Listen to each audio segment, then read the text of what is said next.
Chapter 586. Whoosh. After inspiring the magic weapon, Eureka's figure was as fast as a phantom, which was different from before. In a blink of an eye, he came to the front of 3 giant walking dead, and all the corpses along the way were trampled into powder. He suddenly waved the spear-like dark weapon on his arm that was integrated with his body and jumped up to stab the head of a male giant walking dead.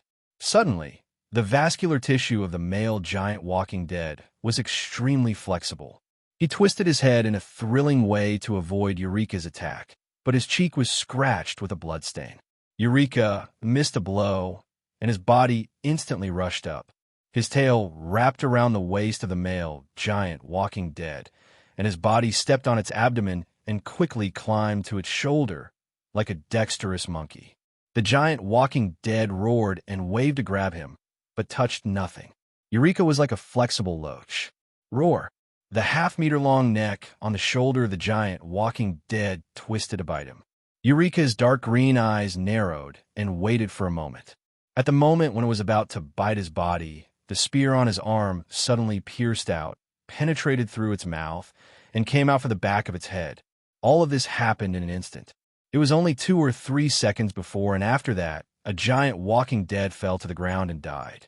Seeing this, Dean and the blonde woman were relieved at the same time, and there was some shock in their eyes. After inspiring the magic weapon, Eureka's speed and strength obviously rose more than 1 level. Is this the power of the magic weapon? Dean's eyes flashed with a strange light, and he quietly clenched his hand. After a giant walking dead was solved, the remaining 2 immediately rushed to Eureka at the same time, but their speed was a little slow and clumsy in front of Eureka, and they never touched his body. Occasionally, the sharp claws scratched, but they were blocked by the dark scales on Eureka's body, causing no harm. Dean observed the rare pioneer battle scene.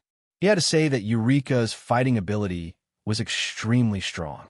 With a flexible body, in the case of 1 versus 2, he still firmly occupied the upper hand without any injury on his body. Instead, he caused more and more wounds on the chest and neck of the 2 giant walking dead.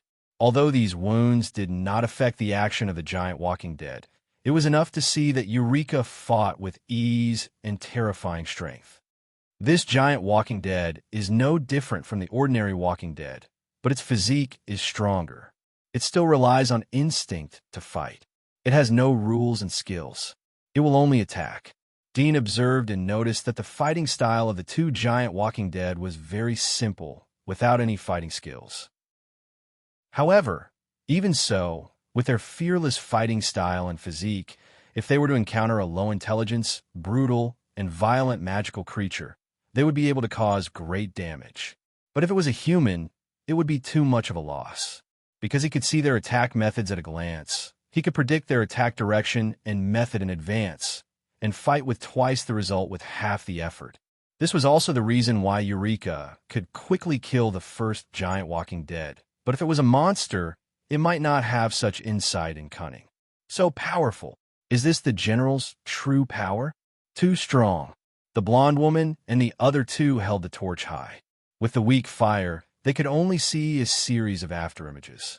It was difficult to see Eureka's movements, but they could see the increasing wounds on the 2 giant walking dead. Half a minute later, the battle ended quickly, and all 3 giant walking dead were killed. Eureka gasped slightly, turned back to Dean, and said, "It's not advisable to stay here for a long time. Leave immediately." Dean glanced at him. Although the battle ended quickly, it could be seen that his consumption was also relatively large. Whether it was an ordinary person or a pioneer, the time to maintain the full state was not much different. Boom! Suddenly, Dean heard a low tremor in his ear, coming from the ground above his head. He was slightly stunned, and suddenly there was an ominous premonition in his heart. Eureka also heard the tremor, and his face changed slightly. He quickly fell to the ground and listened to it. His pupils suddenly shrank, and he hurriedly got up and said quickly, "Leave here immediately. There are things above, a lot of them." The blonde woman's face changed, and she couldn't help but hold the weapon tightly, trying to keep calm. Eureka turned to lead the team and rushed out of the ruins. When he just went out of the gate, he stopped immediately. He saw that there were some swaying figures in the previous passage, and they were walking dead. Some of these walking dead were ordinary walking dead, the size of ordinary humans, but their arms were sickles. Some were bloated like a ball, and some were tall and sturdy. It was the giant walking dead. Different kinds of walking dead gathered here at the moment, swaying toward the crowd. Everyone looked at it, and their faces changed. Eureka's pupils contracted slightly, and such a scene made him think of two words: corpse tide. Only in the corpse tide, there will be all kinds of walking dead. Damn it! Eureka bit his teeth slightly and scolded his bad luck in his heart. He didn't expect to choose an area that was often cleaned on the outer edge of the Red Wasteland. He didn't know how many corpses there were. If it was only a small corpse tide, he could deal with it. If it was a medium-sized corpse tide, he could only save his life and couldn't take care of Dean. Get ready to go out with me. Eureka bit his teeth and said in a deep voice, "You guys protect Dean for me. If he has an accident, you don't want to live. Do you know?" The blonde woman and the other two looked ugly. They couldn't help but look at Dean next to them. There was some resentment and annoyance in their hearts. The wasteland was not a place to play. Obviously, they were distinguished, but they had to come to such a place to suffer. Didn't they have nothing to do? Dean noticed the resentment in the eyes of the three people and knew that he had become a burden to them. He didn't say anything, but secretly paid attention to prevent the three people from pushing him out to be a scapegoat when they encountered a fatal danger. After all, the order was the order. Who knew if they would obey it? Kill. After Eureka gave the order, he growled like a black lion, crouched on the ground, and rushed into the zombies. This was the only way to the outside, so he had to kill his way out as soon as possible. Otherwise, it would be difficult for him to get away when the zombies gathered. "Follow us," the blonde woman and the other two said to Dean, and their tone was a little cold. The three formed a triangular lineup, with Dean in the middle, and followed Eureka. Soon, several people collided with the walking dead in the passage, and the battle broke out in an instant. Eureka shot like electricity, waving the dark spear on his arm to kill quickly. In this group battle, he no longer pursued to kill these walking dead, only to repel them. Therefore, the place of attack was no longer seeking their heads, but the joints such as limbs. As a result, the battle became more and more fierce, like a humanoid tank crashing into a pile of corpses. 7 or 8 strange-shaped corpses were immediately picked up. The triangular lineup formed by the blonde woman and the other two protected Dean and followed Eureka, blocking the corpses that were shot back again. After all, the three were dragon guards.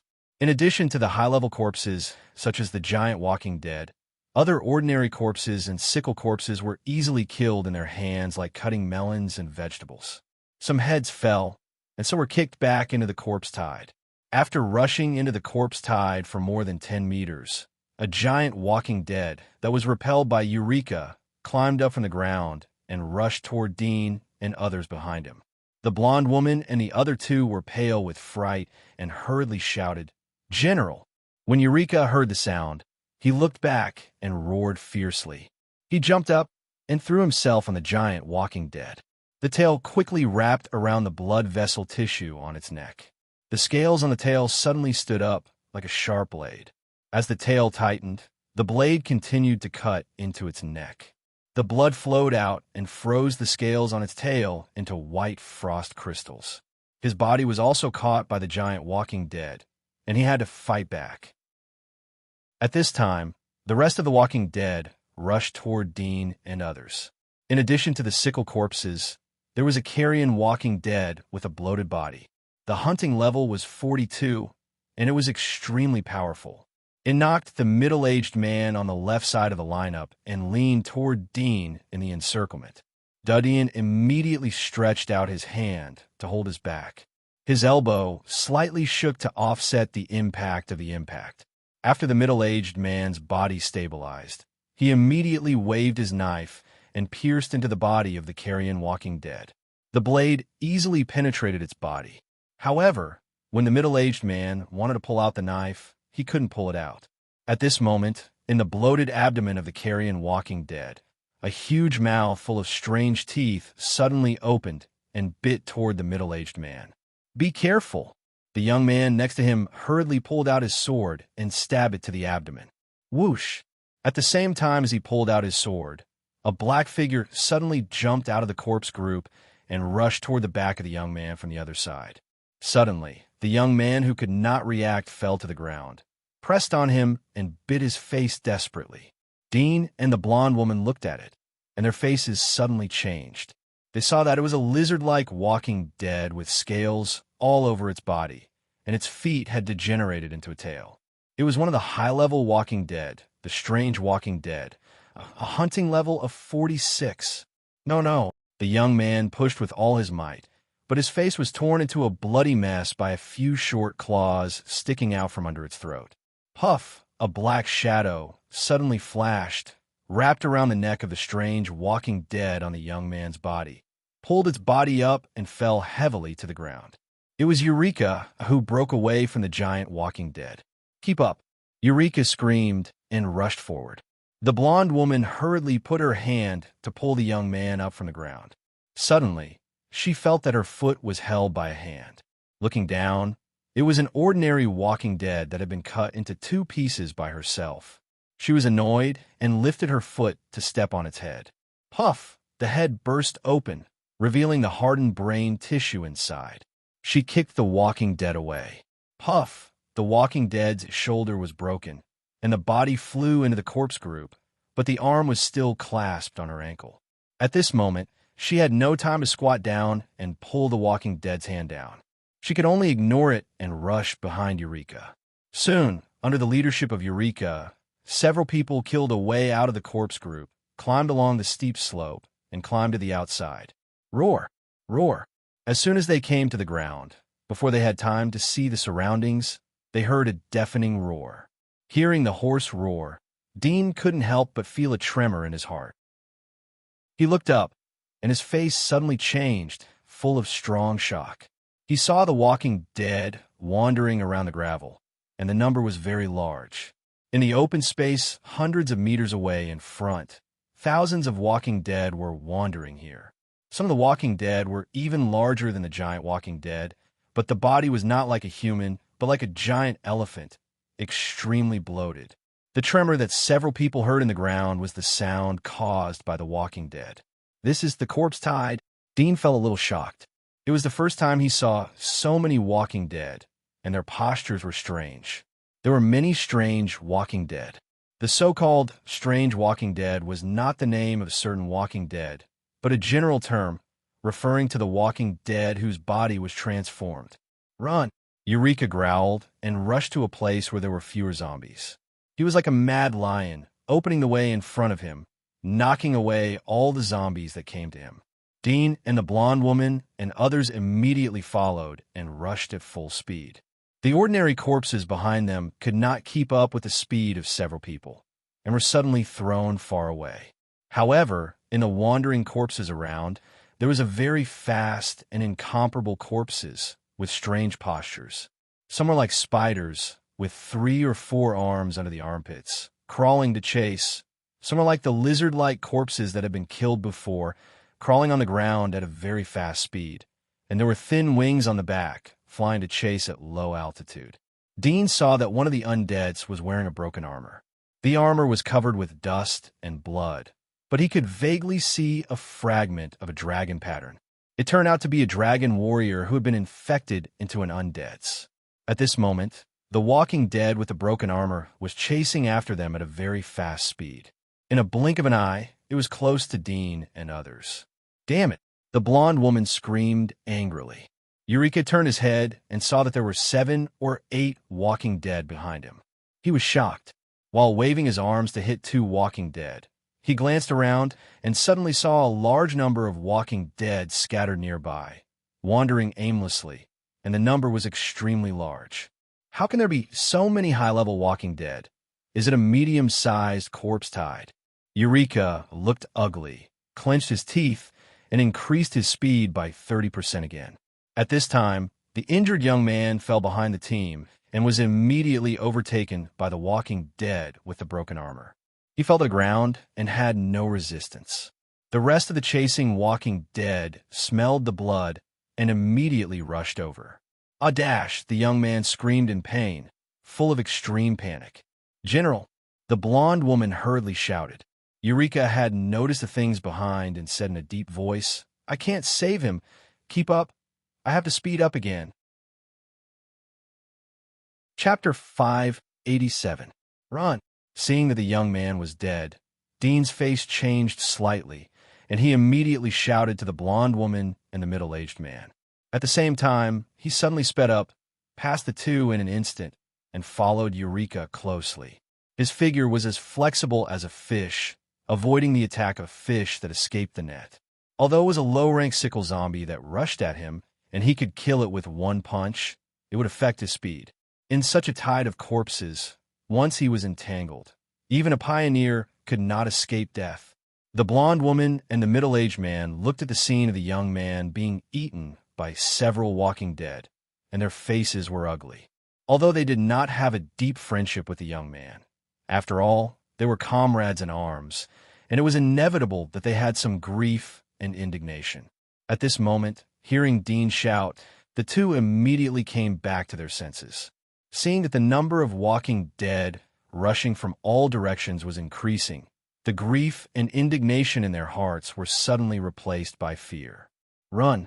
The two did not dare to stay, and quickly turned and ran. While running at full speed, they could not help but secretly pray, hoping that a few fast high-level walking dead behind could eat the young man's body for a while, so that they could catch up a little later. Roar! Roar! The surrounding walking dead gradually gathered towards them, and the roar was like a tide, making people tremble. Eureka was extremely fast in front of them, rushing like a raging beast, knocking all the walking dead in front of him. His tail, arms, head, and whole body seemed to be turned into weapons like a galloping black tank. The blonde woman and the middle-aged man galloped with all their strength, only to feel that their legs were running fast and not listening to their own brain. But even so, the two watched Eureka in front of them getting farther and farther away.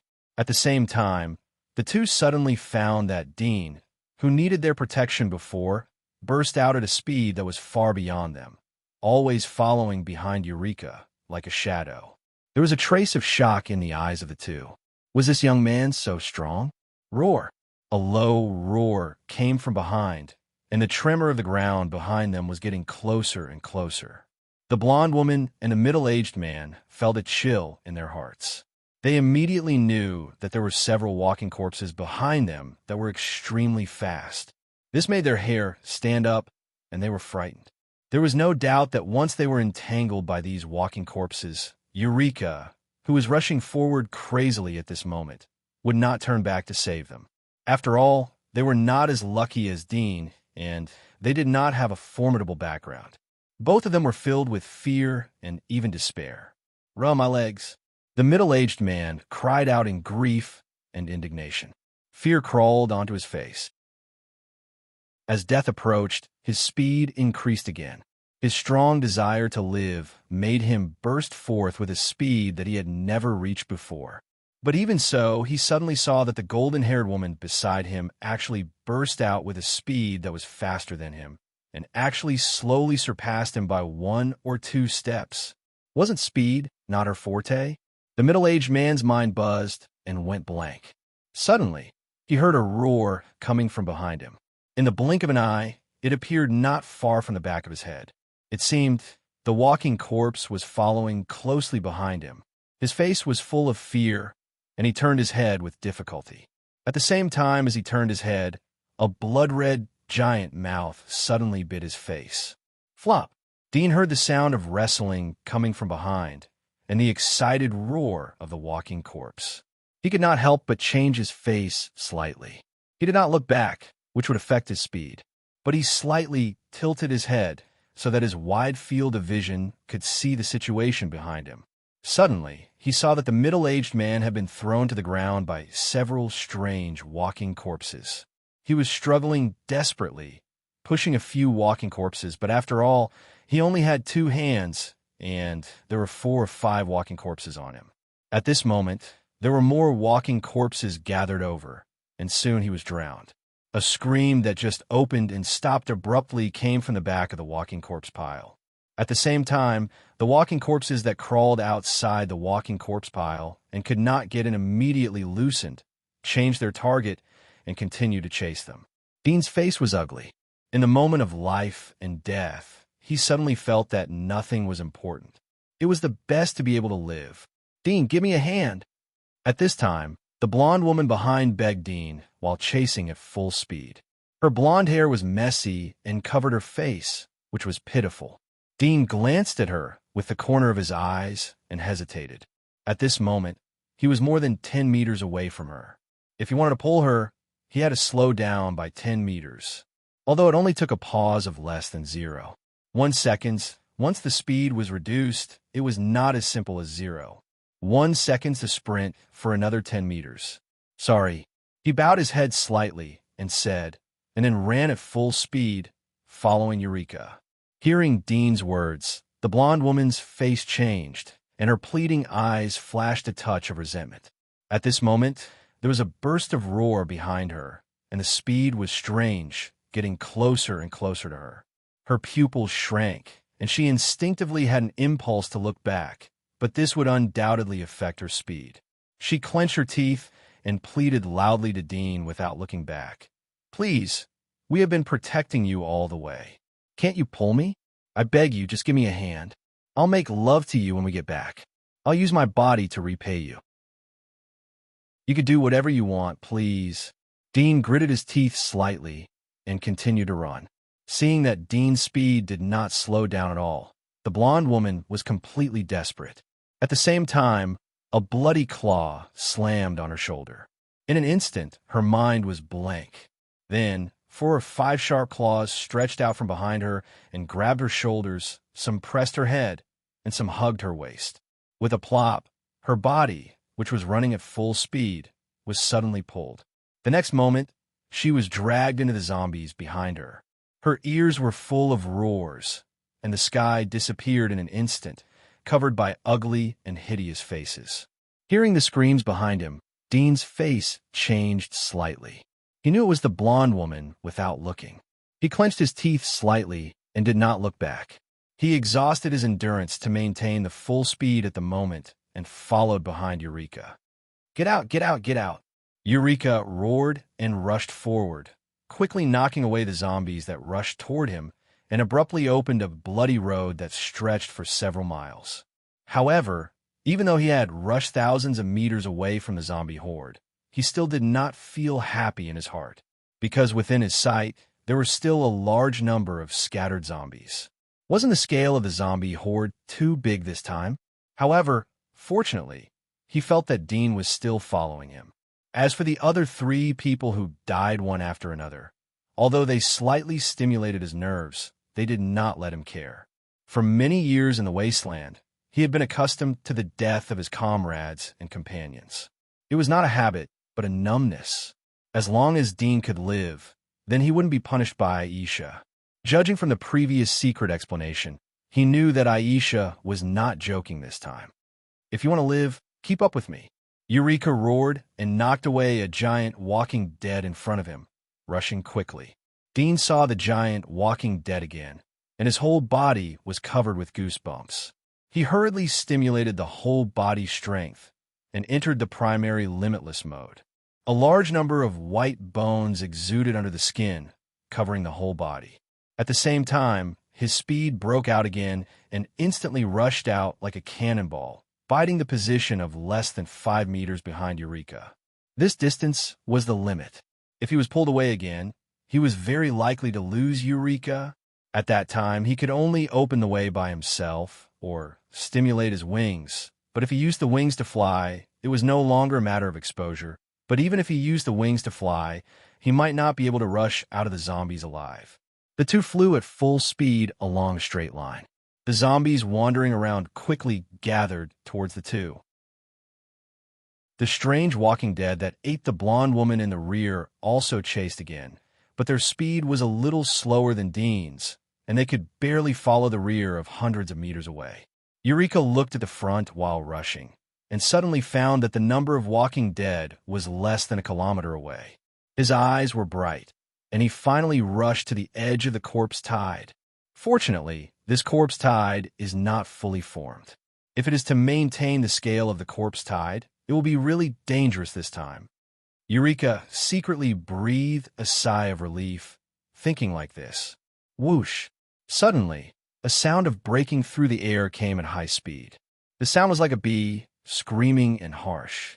Eureka was stunned suddenly, only to feel the hairs on his body stand up instantly, and could not help but turn his head. Puff!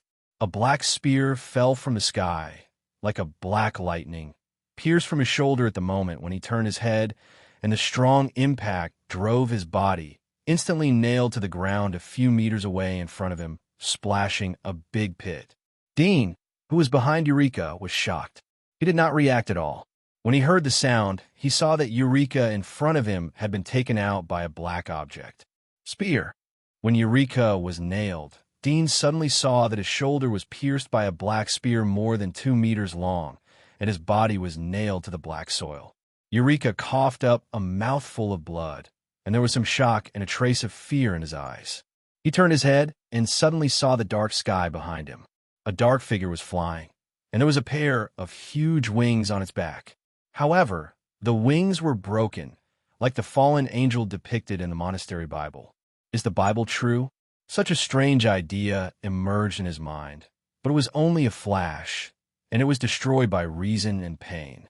His pupils narrowed slightly, and his high-power vision magnified at this moment, and he instantly saw the face of the black figure flying over.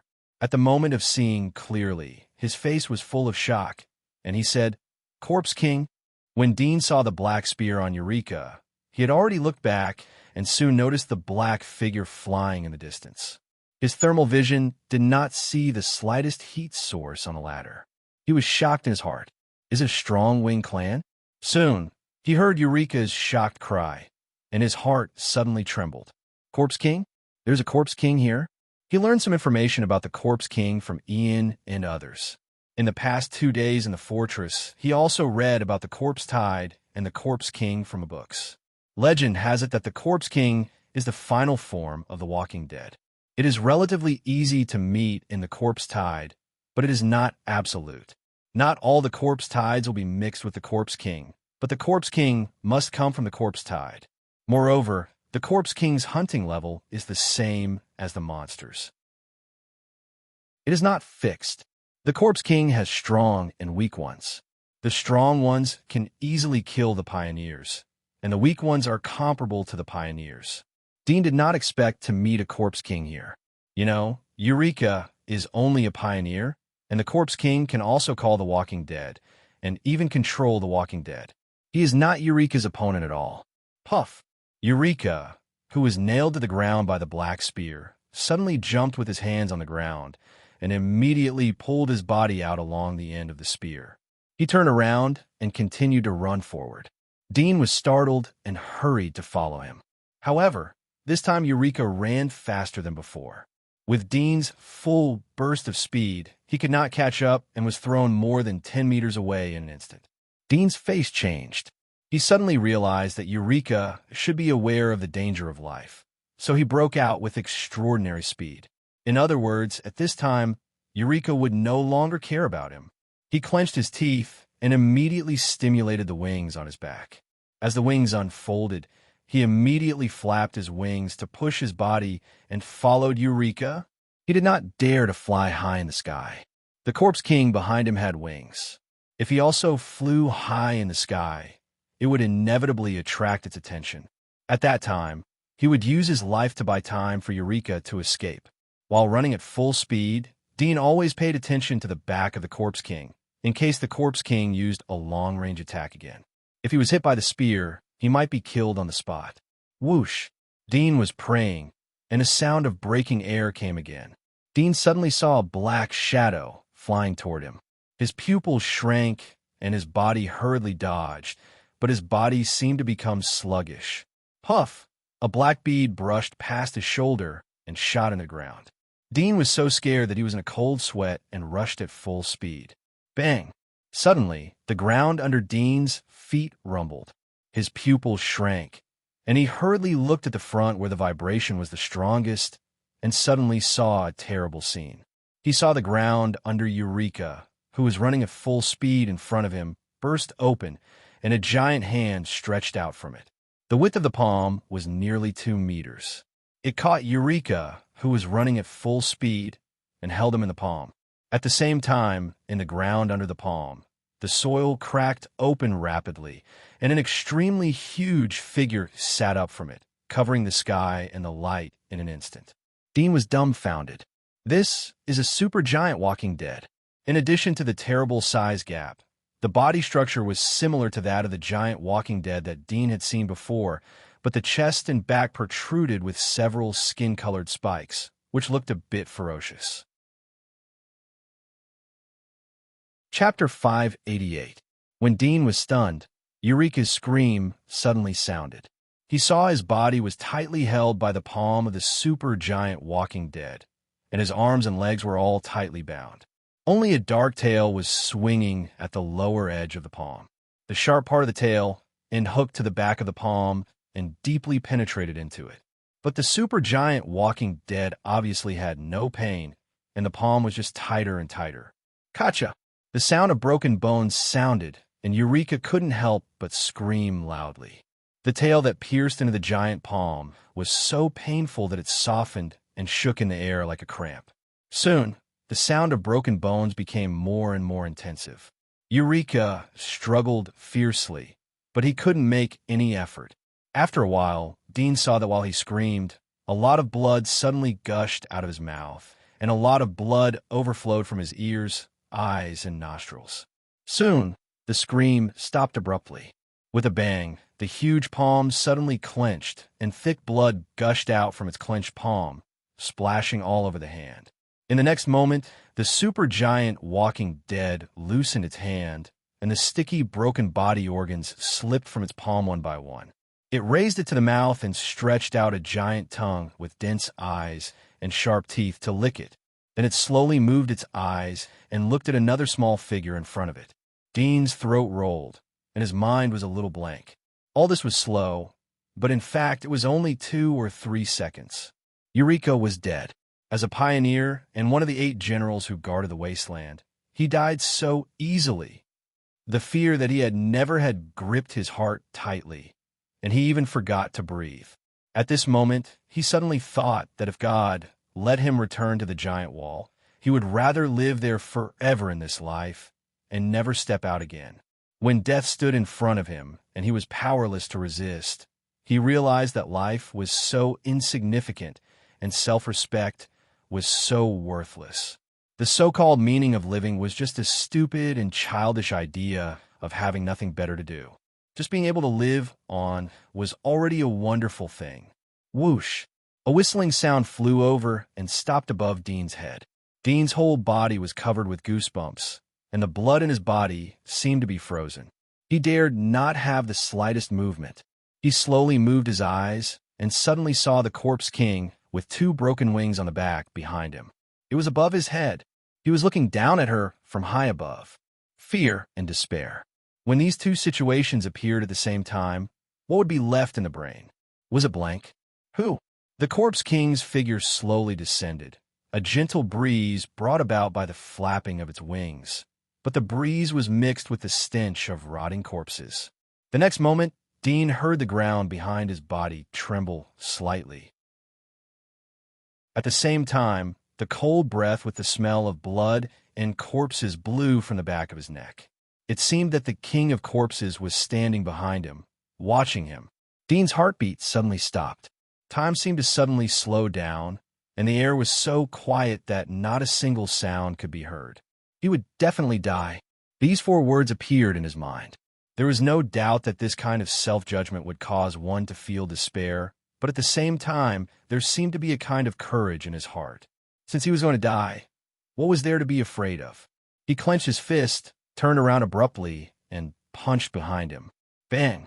His fist smashed into a hard object, but it wasn't an absolutely hard object like metal. Instead, it was a kind of toughness that was 10,000 times stronger than rubber. His fist was hitting the chest of the corpse king behind him. At this moment, a man and a corpse were facing each other. At this moment, Dean also saw the face of the king of corpses. Its pupils were pure black, without a trace of white. There were several scars on its face. It seemed that it was left not long ago. There was no trace of anger or emotion on its face. Bang! Suddenly, Dean could only see a vague black afterimage, which seemed to be the fist of the corpse king.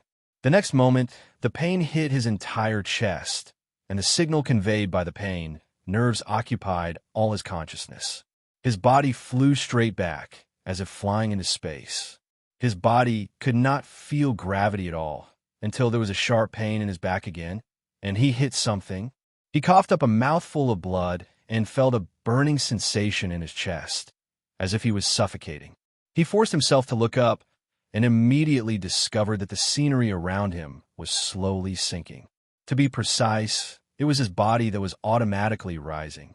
He suddenly looked back and suddenly found himself in the palm of the super giant Walking Dead. At this moment, the Walking Dead was holding himself and sending him into its open, bloody mouth. In the dark giant mouth, there were sharp teeth, and one of the sharp teeth was also clamped with a piece of dark thing, which was a broken thigh of Eureka. No! Dean's pupils dilated. Whoosh! Suddenly, a whistle-like sharp whistling sound flew over and streaked across the distant horizon. When Dean heard the whistling, a strong wind suddenly came from behind, flattening his hair on the back of his head, and his broken armor was fluttering.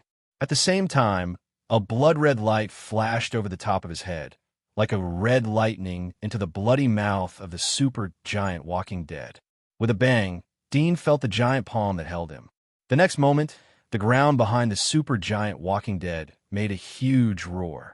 Dean couldn't help but look at it, and suddenly stood on the spot. He saw a glimmer of light in the dark giant mouth of the super giant Walking Dead, and the depth of the giant mouth was penetrated. Whoosh! Whoosh! At the same time, several flying sounds came at a high speed. Dean only felt that his whole body was light, and a soft palm grabbed his arm and took it to the sky. He couldn't help but turn his head and suddenly saw a familiar face, Aisha. "Are you okay?" Aisha looked at him, and there was a deep meaning in her eyes. Dean's stiff thinking slowly recovered. After a moment, he suddenly thought of the Corpse King behind, and immediately said, "Be careful. The Corpse King is still there." "It's okay," Aisha whispered, and her body fell rapidly and landed on the ground. At the same time, the rumbling sound behind her sounded. Dean looked back and suddenly saw the previous super giant Walking Dead fall down and hit the ground, raising a lot of dust. When the dust came, Dean felt that Aisha released him and immediately stood firm.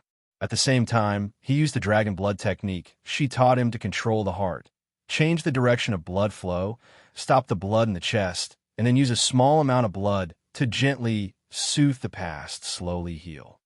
"You rest here. I will solve it soon." Aisha's voice came from the side of the dust. As her words fell, a gust of wind rolled up and blew the dust away. She was holding a blood-red giant sword, dragging it from the ground and walking toward the Corpse King step by step. Whoosh! Whoosh!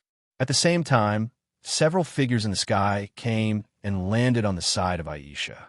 Dean was stunned. Is Hathaway also here? Hathaway had noticed Dean for a long time. When she saw Dean looking at her, a sly color flashed in her eyes. She naughtily spit her tongue at Dean. This clever behavior was the same as when she was dating Dean when she played Aisha. Dean was startled and slightly wrinkled his eyebrows. "I didn't expect you to be here too. You didn't die when you met the Corpse King and the giant god corpse.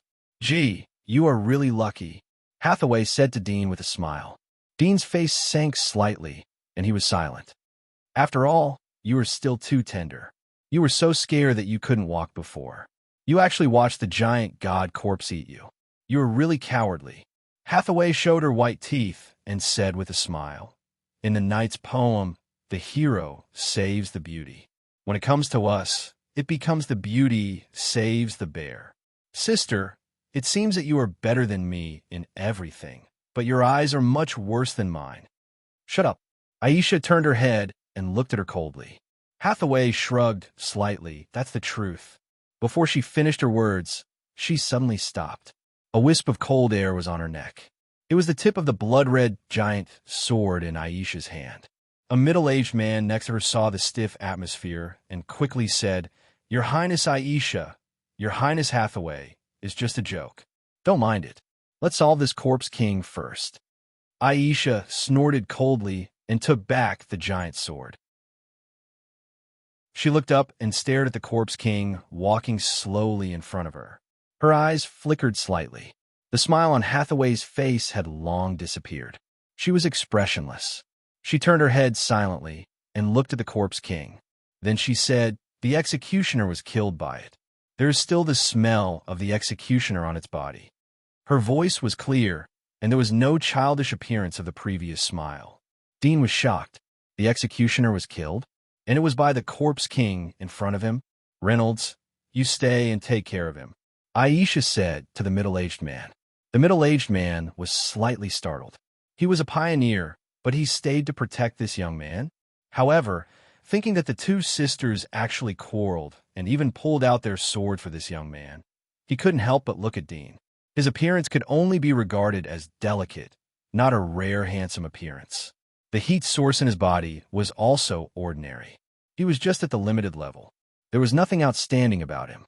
He frowned and said to Aisha, "Your Highness, this corpse king can kill the executioner. It should be a relatively strong corpse king.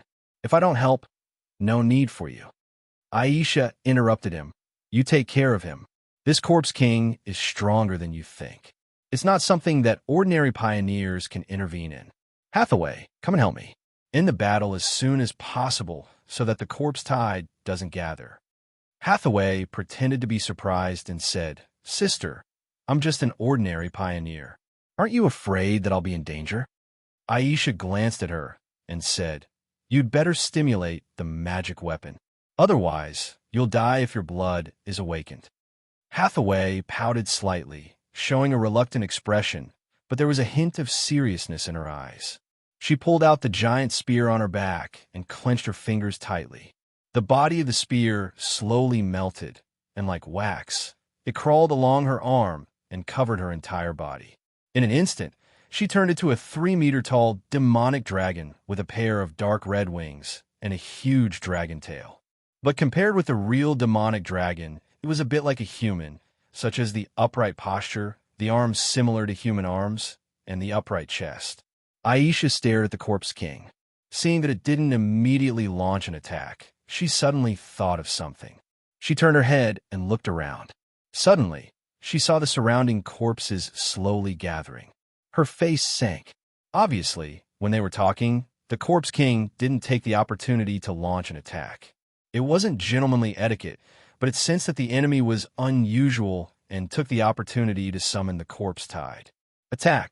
Aisha made a prompt decision. She shouted and suddenly rushed straight up, rolling up a cloud of dust on the ground along the way. Hathaway followed her without saying anything. After using the magic weapon to enter the full combat state, her explosive speed was comparable to Aisha's. Almost at the same time, she rushed to the front of the corpse king. The two seemed to have a tacit understanding. They suddenly separated and then attacked the corpse king from the left and right. "Let's retreat first." Reynolds, who was ordered to protect Dean, immediately retreated with Dean. Even without Aisha's words, he knew that his participation in this battle would have little effect, and the possibility of sacrifice was extremely high. He knew this when he saw the giant god's corpse. The general corpse king didn't have the protection of the giant god's corpse. The power of the giant god's corpse alone couldn't be matched by a pioneer.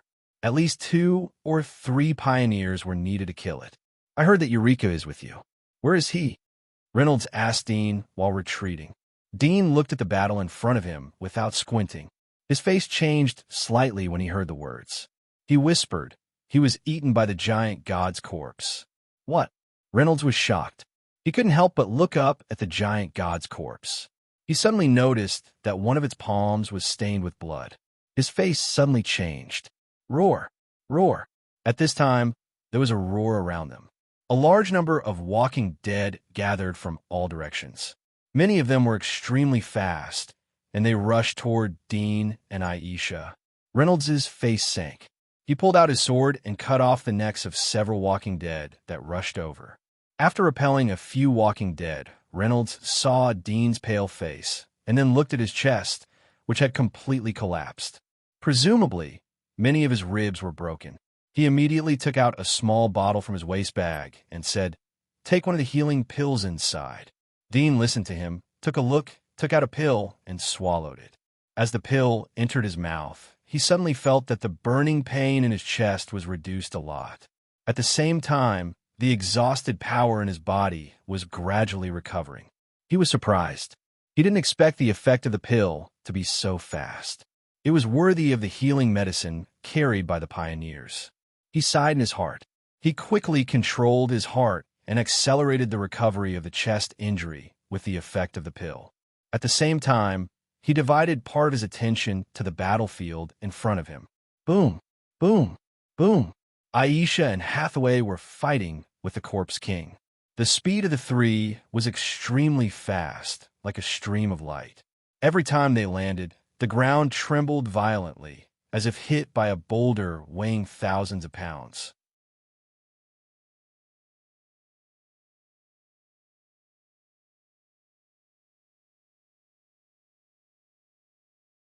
Renault quickly killed several nearby undead. He turned to look at Dean and said, "You can fly. Take off immediately. There are too many undead on the ground." Dean gritted his teeth and endured the pain in his chest.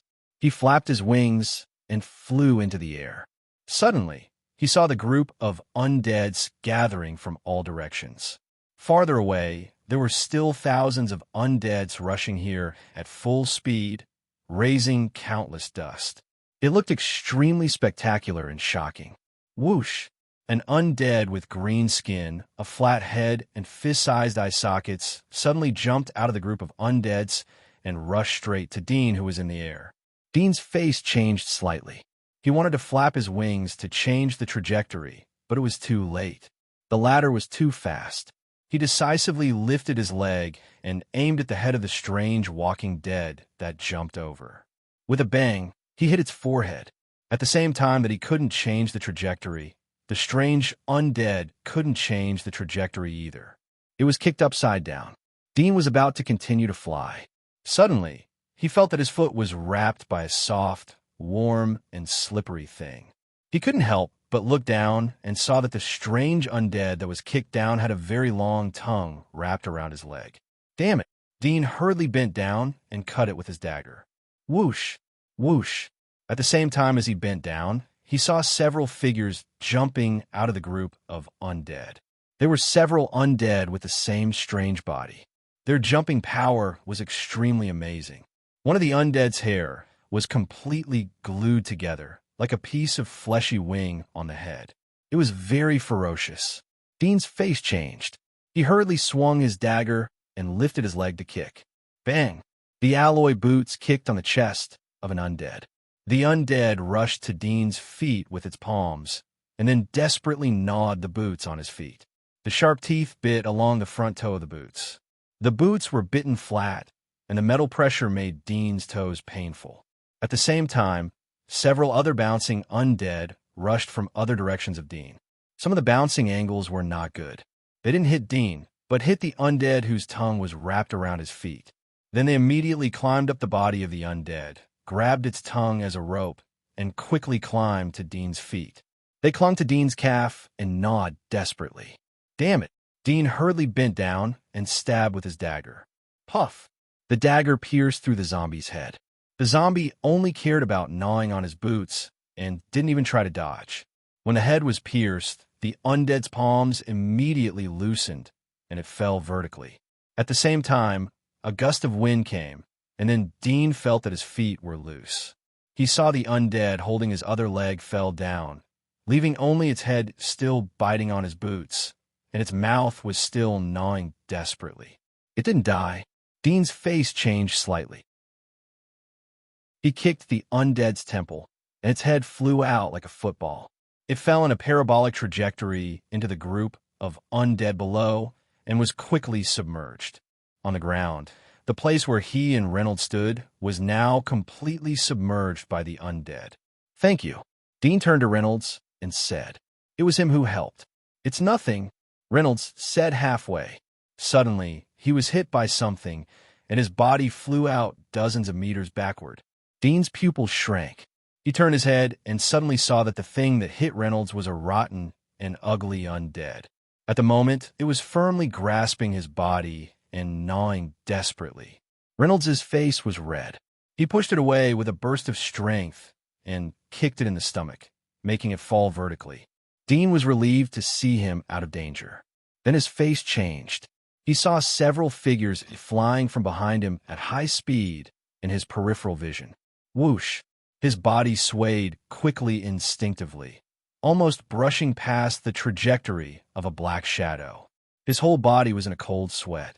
Sure enough, he couldn't be distracted at all. Rumble. Suddenly, there was a burst of roars on the ground. Dean's face changed slightly. He looked down and was stunned. He saw that the soil under the group of undead had cracked. The scene was very familiar. Sure enough, in the cracked soil, a huge figure slowly sat up. It was the giant god's corpse. Impossible. Reynolds flew to Dean's side. Seeing the giant god's corpse coming out of the ground, he was shocked. There's a second giant god's corpse guarding? How is it possible, this corpse king? Speaking of this, there was a loud bang in the distance. Dean and Reynolds were shocked by the noise. They turned their eyes and looked at the place where Haisha and Reynolds were fighting with the corpse king. A lot of dust was raised on the ground, and the sound of metal collision was heard from time to time in the dust. Roar! Just as the two of them were paying attention to the battle in front of them, the giant god's corpse sat up from the ground and let out a roar towards the sky. The tongue in its enormous mouth suddenly shot towards the two of them. The huge eyeballs and mouth on the tongue looked like a mass of flesh and blood that had merged with countless corpses. Not good. Reynolds' face changed, and he hurriedly said, "Go higher." Dean didn't wait for him to speak. When the giant god's corpse opened its mouth, he had a bad premonition. He increased his speed and flew up at full speed. Whoosh! The giant god's corpse's tongue ejected extremely fast as lightning. In the blink of an eye, it caught up to the feet of Dean and Reynolds. But the two reacted quickly and accelerated to rise. They were not caught by the thick and long tongue. In the blink of an eye, the two flew more than 300 meters in the sky. The undead on the ground looked like the size of ants. The giant god's corpse's tongue didn't touch the two. It quickly retracted and roared angrily at the sky. Reynolds was relieved and said to Dean, "Are you okay?" Dean shook his head slightly and glanced at the claw mark on his neck. He frowned and said, "Were you hurt by that undead?" Reynolds touched his neck and smiled. "It's just a scratch, not a bite. It won't get infected, but it's better to clean the wound." As he said, he reached for a small metal bottle from his waist bag and poured some white powder on his hand. He stretched his neck and applied the white powder to the wound on his neck. Dean glanced at the metal bottle in his hand and didn't say anything. When he was about to turn his head to look at Aisha's battlefield, he suddenly heard the wind coming. He couldn't help but look down. Suddenly, his pupils shrank. He saw 4 or 5 undead flying straight toward them. "Hi!" Dean hurriedly said. At the same time, his figure swayed and hurriedly dodged a bloated undead rushing toward him. "What?" Reynolds was applying the white powder. When he heard Dean's voice, he was startled and looked down. He didn't see clearly, but the moment he bowed his head, his pupils were reflected by a ferocious face. His brain couldn't react at all. Bang! His body was suddenly hit and flew up. The metal bottle in his hand loosened involuntarily, and the white powder drifted out from the mouth of the bottle. Bang! When he was hit and flew upside down, another undead rushed straight to his waist. Suddenly, there was a burst of bone cracking sound. Reynolds screamed in pain on the spot and spat out a mouthful of blood. "Reynolds!" Dean rushed over in a hurry. After the 2 undead hit Reynolds, they immediately hugged him tightly and madly gnawed his body. Reynolds endured the severe pain and raised his hand to push the undead that was hugging his chest. But the undead desperately rushed to his face like a madman. Its mouth was full of sharp teeth, and it stretched out its dark, rotten tongue, trying to hook his neck. "Get out, get out!" Reynolds roared and suddenly rolled his body. He rotated 720 degrees in the air and suddenly threw off the undead that hit his back. A viscous liquid quickly surged on his skin. The liquid quickly wrapped his body like running water. When it gathered in his chest, it quickly bulged and turned into a sharp knife. Puff! The sharp knife suddenly pierced the undead's body and penetrated its abdomen, but no blood flowed out. Such a serious injury had no effect on the undead. It still madly bit his head. Reynolds roared and suddenly raised his fist to hit the undead's head. Bang! The undead's head was suddenly broken. It was frozen on the neck in a strange, twisted posture, and its mouth was slightly open like a machine. Reynolds quickly punched it in the chest and threw it off his body. Dean breathed a sigh of relief when he saw that he was out of trouble, but he saw a few more black shadows flying from below. He suddenly saw that the giant god's corpse that sat up on the ground was grabbing the surrounding walking dead and throwing them at them. These flying walking corpses were all thrown by it. Whoosh! Dean's figure swayed and avoided an undead flying straight at him. He hurriedly turned his head to Reynolds and said, "It's too low here. We have to continue to rise." Reynolds panted slightly and said, "Remember, don't go higher than 800 meters. Otherwise, it will easily attract the attention of the Thunderbirds above the clouds. Once the Thunderbirds are attracted, all of us will die." Dean knew about this. He nodded slightly and quickly flew up at full speed. Reynolds also spread his wings and flew up. Whoosh! More than a dozen undead flew straight. They passed by Dean and Reynolds at an extremely fast speed. Reynolds flew sideways and avoided an undead. However, his dragon wings were too big. The wings were about 12 meters long. He didn't have time to dodge the edge of one of the dragon wings and was immediately hit by an undead. His body suddenly flew out and slid for dozens of meters before he stabilized his figure. But his wings were caught by the undead. Reynolds' face was ugly. His body rotated at an extremely fast speed. After a dozen consecutive laps, the undead finally fell. Reynolds was relieved. Just as he was about to continue to rise, he suddenly heard Dean shout, "Be careful." Reynolds' heart was cold. He quickly looked down, but saw nothing below. The giant god's corpse was grabbing the undead and hadn't thrown it over. What's going on? He was slightly startled. With a bang, his shoulder suddenly sank down, and a sharp pain came from his shoulder. He was horrified. He didn't have time to look up, and took the lead to cut the top of his head with his sword. Clang! The sword cut something hard, making a sharp metal sound. The next moment, Reynolds felt that the world in front of him was spinning. His body was thrown out by a huge force. The sky was getting farther and farther under his feet. The sky? His pupils shrank. He hurriedly turned his head and suddenly saw the densely packed undead on the ground the size of ants were expanding rapidly. No, he was horrified. He hurriedly controlled the dragon wings to stabilize them. Crack! When the dragon wings forcibly reversed the wind, there was a cracking sound coming from the skeleton. Chapter 590. When Reynolds flapped his wings and rushed to the sky, he suddenly saw a black shadow falling at a high speed. It was an undead with flesh under the armpit, diving straight toward him. Reynolds' face changed, and he suddenly thought that the force that was thrown down before was obviously from the hand of this undead. He gritted his teeth slightly, endured the severe pain on the dragon wing skeleton, and flew to the side, trying to avoid colliding with it. Bang! Suddenly, a sharp pain came from his back. The strong impact made Reynolds spit out a mouthful of blood on the spot, mixed with saliva splashing on his face. His pupils were about to crack. He only felt that his back was held by two sharp claws, and at the same time, there was a roar in his ears. There was an undead lying on his back. His flapping dragon wings were caught by this undead, and he was about to fall for a while. No! He watched the undead swooping down from the sky, and his pupils enlarged. Bang! The two suddenly collided with each other. All of this happened in the blink of an eye. The ribs in his chest suddenly let out a cracking sound, as if he had been hit by a meteorite.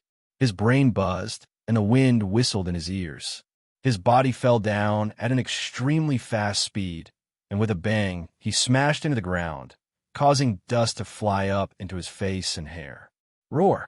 Roar! Roar! The roar came like a tide in an instant, and the sky was suddenly covered by darkness. Dean stared at Reynolds, who fell to the ground and was drowned by the undead. His heart was cold. He didn't expect that the pioneers were so weak that it was difficult to escape in front of the undead tide. Roar!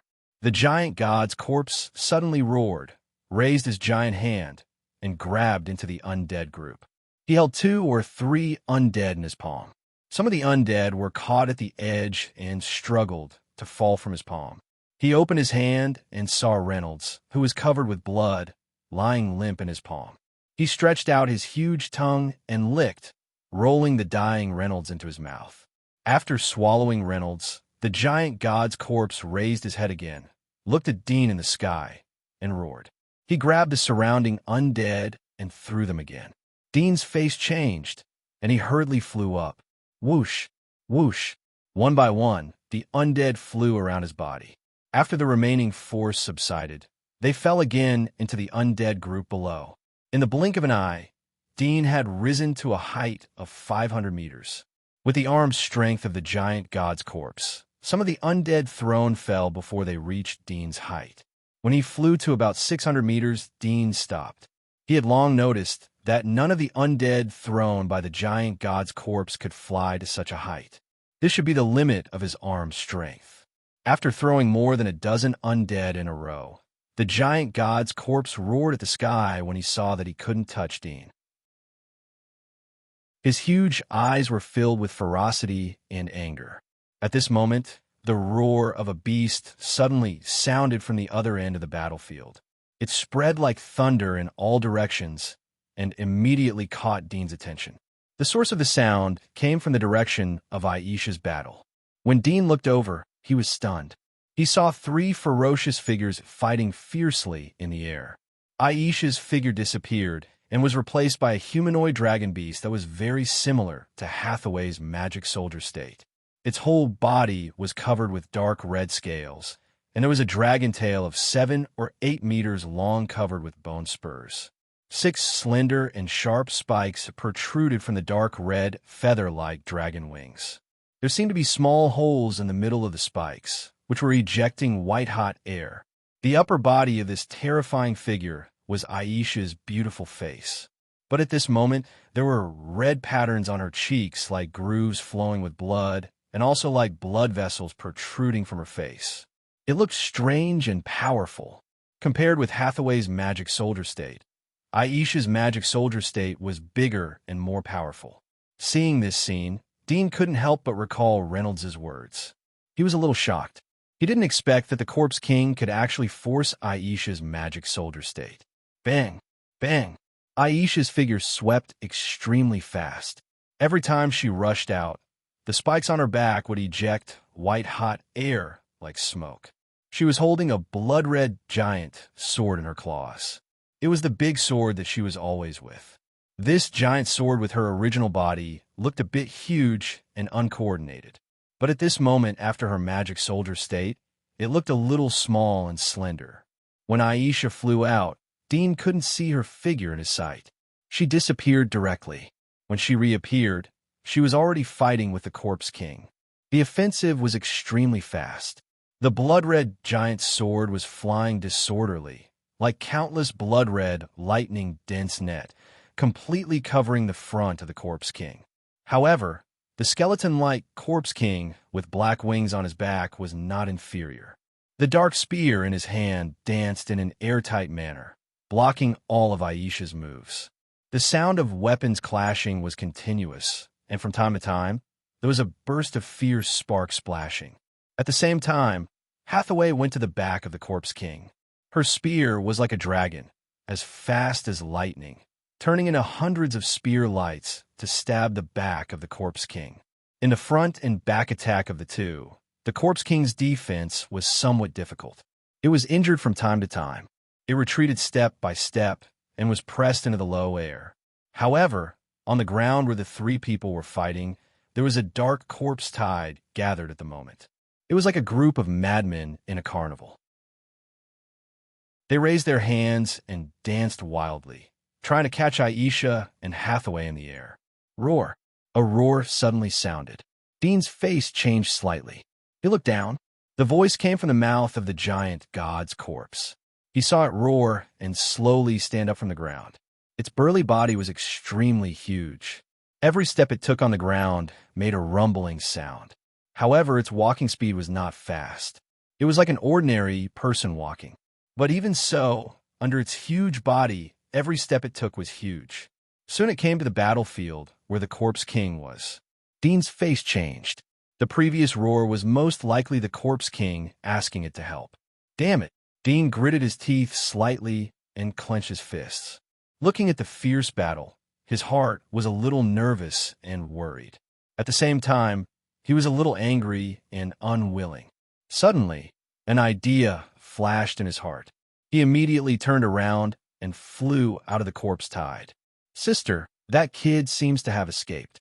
After cooperating with Aisha's attack and smashing the Corpse King into the corpse tide on the ground, Hathaway turned her head and glanced at Aisha. A cold light flashed in her eyes, and she said with a light smile. Aisha didn't look back and said indifferently, "You'd better concentrate. This Corpse King is not so easy to deal with. I'll pin it down in front, and you sneak attack from behind. Don't make any more mistakes. Do you understand?" Of course, I understand sister's words. Hathaway smiled softly, her eyes like crescent moons. However, a big guy is coming. It's not so easy to deal with. Ignore it, Aisha said indifferently. Roar. With a roar, the Corpse King jumped out of the corpse tide on the ground and suddenly rushed toward Hathaway. Hathaway's face changed slightly. She hurriedly dodged and circled to Aisha's side. Aisha moved like lightning. The giant sword quickly blocked the Corpse King's black spear, followed by a storm of bloody sword slashes. It was as fast as lightning. If it was another monster, it would have already turned into dust under her attack. However, the Corpse King's black spear was extremely flexible. It blocked all the bloody sword slashes while retreating step by step. Only one or two light sword wounds appeared on its arm. Hathaway quickly circled to the back of the Corpse King. Just as she was about to attack, the giant god's corpse suddenly raised his hand and grabbed her. Hathaway's figure flickered, escaped from the giant palm like a butterfly, and continued to attack the Corpse King. At this moment, the weakness of the giant god's corpse was immediately reflected. Although the strength was great, the speed was extremely slow. It was as if the arm was pulled by countless silk threads. Every swing seemed exceptionally slow. Die. Hathaway dodged the giant god's corpse. Her wrist shook and the spear trembled instantly. It carried a rotating force like a spiral and suddenly stabbed the back of the Corpse King. When the tip of the spear was about to touch the back of the Corpse King, suddenly the flesh and blood on the back of the Corpse King squirmed. A mass of flesh and blood suddenly stretched out from it and hit the spear. With a bang, the mass of flesh and blood was instantly penetrated by the spear. The spiral force of the spear body drove the flesh and blood to rotate and twist. The surface of the flesh and blood was twisted like a screw. Hathaway was slightly startled. She felt a little strange. This flesh and blood was not broken. She felt bad in her heart and immediately pulled the spear. However, the spear body seemed to be sucked and could not be pulled. Whoosh! At the same time, the front end of the spiral-shaped flesh and blood suddenly extended at an extremely fast speed, swimming toward the spear shaft. The front end of the flesh and blood split open, and there were sharp teeth inside. They rushed toward Hathaway's face along the spear shaft. Hathaway's pupils shrank slightly. She suddenly shook the spear shaft in her hand. The strong vibration force immediately shook the flesh and blood. With a puff, the sharp spear head cut the flesh and blood. She found an opportunity to quickly swing the spear shaft and pull the spear out. At this moment, the flesh that was cut suddenly twisted and turned into a fist, quickly hitting her chest. With a bang, Hathaway could not dodge in time. Her body retreated violently and hit the zombies on the ground like a meteorite. The surrounding zombies immediately swarmed up as if they saw a hungry and thirsty animal. Dragon Flame, a high-pitched shout rang out, and the tide of corpses suddenly ignited into flames. Hathaway, who was submerged in flames, quickly rose into the air, and only when she was in mid-air did the flames extinguish from her body. This was the ability of her Demon Dragon Warrior's magic mark, to control flames. After entering the state of Demon Soldier, she could control the fat in her body to mix with the Demon Dragon Warrior's carbon gas, and then ignite herself. In fact, any living creature had flammability. However, the biological characteristic of the Demon Dragon Warrior was that it could autonomously control spontaneous combustion, just like a poisonous snake could control the venom in its body. Whoosh! Whoosh! After releasing the dragon flame, Hathaway gasped softly, and cold sweat overflowed from her forehead. She stared at the zombie king who was fighting with Aisha, and her eyes flickered slightly. Roar! The giant god's corpse roared and grabbed Aisha again. Aisha looked down at it, and a trace of coldness flashed at her eyes. She said to Aisha, who was fighting with the zombie king, "I'll go and solve this eyesore first." After that, without waiting for Aisha's reply, she quickly swooped away and rushed to the giant god's corpse with her spear. Aisha's eyes sank, and she was no longer distracted. She attacked the zombie king with all her strength. Whoosh! At this time, a figure flew over the outer edge of the tide of zombies in the distance. It was Dean, who had previously left. The ground behind him rumbled, but it was a group of wolf-like monsters. Come on! Dean secretly encouraged this group of monsters in his heart. He had encountered this group of monsters before, but Eureka didn't want to waste his strength, so he didn't choose to kill them. Instead, he took a detour. This kind of gregarious monsters had always been territorial and would not leave easily, so he thought of attracting them. Although it might not have much effect, at least it could contain some zombies. Roar! This group of monsters had just rushed to the edge of the tide of zombies. Suddenly, the leader, nearly 4 meters tall, roared to the sky and stopped its momentum. Then it roared a few more times and suddenly turned around and ran away. Dean was stunned and a little dumbfounded. Ran away? Was it scared? Roar! When this group of monsters turned around and retreated, the zombies at the outer edge of the tide of zombies noticed them and immediately roared and chased after them. Dean breathed a sigh of relief. In any case, it played a little role. Boom! A huge roar suddenly came. Dean's heart jumped, and he suddenly turned his head to look. Suddenly, he saw the giant god's corpse rushing to the side of the zombie king, fell down, and smashed into the tide of zombies, immediately crushing a group of zombies. Dean was delighted. Soon, he noticed that it was not Aisha who killed the giant god's corpse, but Hathaway.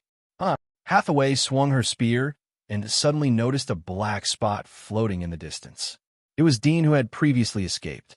She was slightly stunned, and suddenly the corner of her mouth raised. Whoosh! Her figure moved, and she suddenly flew out. Attack its back!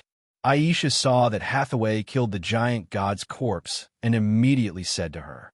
Hathaway smiled gently and flew past from the side. She tilted her head and said, "Good sister, I'll leave this zombie king to you. I don't want this credit. I'll go and deal with that damn brat first." Aisha was slightly stunned, and her pupils shrank suddenly. Whoosh! Hathaway's figure was like lightning. When her voice fell, she was already hundreds of meters away. Her figure flew fast and rushed straight to Dean like lightning. Dean saw Hathaway flying in the distance and couldn't help but be stunned. A bad premonition suddenly surged in his heart. He hurriedly turned around and ran, but not toward the outside of the tide of zombies, but toward the sky. Hathaway saw Dean flying high in the sky at high speed. She couldn't help but squint, and a trace of chill flashed through her eyes. Cunning boy, you're dead. If Dean ran far away, she could quickly catch up with him, but Dean flew to the sky. Apparently, he was aware of her intention and wanted to use the thunderbirds in the clouds to stop her. However, too slow. She flapped her wings with all her strength, like a rocket flying at high speed. When Dean had just flown about 700 meters, she caught up with him. "Why don't you continue to fly?" Hathaway flew a few meters above Dean, looked down at him, and said with a smile. Dean's face was ugly. Suddenly, he looked behind her and was stunned. He said, "Zombie, Zombie King." Chapter 591. Hathaway breathed a sigh of relief when she saw that there was nothing behind her. At the same time, a gust of wind rolled up. She looked back and saw Dean flapping his wings and flying to the sky at high speed. "Humph!" Hathaway snorted coldly. She flapped her wings and caught up with Dean in an instant. The time of turning her head was nothing to her. Even if she guessed that it might be Dean's escape strategy, for her, even if there was only a trace of possibility, it was worth it because the danger of the King of Corpses was far greater than Dean. Whoosh! Dean had just flown more than 10 meters away when Hathaway caught up with him again. "After so long, you still haven't grown a bit." Hathaway indifferently looked at Dean and said, "In the face of absolute power, is your little trick meaningful?" "It's quite meaningful to me." Dean slightly gasped and looked at her coldly. "Why do you do this? You have already got what you want. Why do you still do this?" Hathaway gently smiled and didn't seem to be in a hurry to make a move.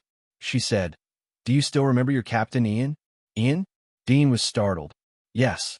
Hathaway said, "He has already told me everything that happened during the mission. You were able to kill Eugene. Not bad, not bad. With the heat of your body, you were able to kill Eugene, whose physique and fighting ability were stronger than yours. It should be because of the special ability of your magic mark. Such a powerful magic mark. Is it legendary?" Dean's heart tightened. He suddenly remembered that when he returned to the Shadow Hunter's cave, he didn't see Ian's body. It turned out that Ian didn't die at that time, but pretended to be dead. When a youth of Wing family chased them, he took the opportunity to run away. "Eugene is really your man." Dean's eyes flashed slightly and said in a deep voice, "I killed Eugene with the advantage of the surrounding environment and promised Ian a big benefit. He and several others also helped me, so I killed Eugene. Otherwise, I can't do it alone. As for the legendary magic mark you said, how is it possible? I was just a hunter in the outer wall before. It was very lucky to get a rare magic mark. Legendary magic mark, this kind of thing, I don't even dare to think about." "Great benefits?" "Yes." Eugene revealed his identity at that time. Ian and the others also knew that I had Aisha behind me. So I took the opportunity to use your sister's name to promise them benefits. Once the mission is over, I will restore their freedom and they won't step into the wasteland." Ian said in a serious tone. Hathaway stared at Dean. After a moment, she smiled. "It's a pity. If I didn't know how cruel my punishment is, I'm afraid I would have believed your words." Dean was stunned. "Although I don't know how you got the legendary magic mark, your existence is an eyesore," Hathaway said with a smile. Dean's palms were overflowing with cold sweat. He looked over her shoulder and saw Aisha was entangled by the Corpse King. She was fighting fiercely while moving toward his side. "Hold him off," he thought to himself. "Are you thinking that you can be saved by delaying it?" Hathaway chuckled. Dean's pupil shrank, but he quickly concealed the strange look on his face. "I don't understand what you are talking about. If you want to kill me, then kill me. Why so much nonsense? But if you don't kill me, I am willing to exchange a secret with you." "Secret?" Hathaway looked at him with a smile. Dean nodded. "I know the trace of the Dream Breeder." "Oh!" Hathaway's smile on her face was even thicker. "Where?" Dean saw her playful expression and didn't believe her.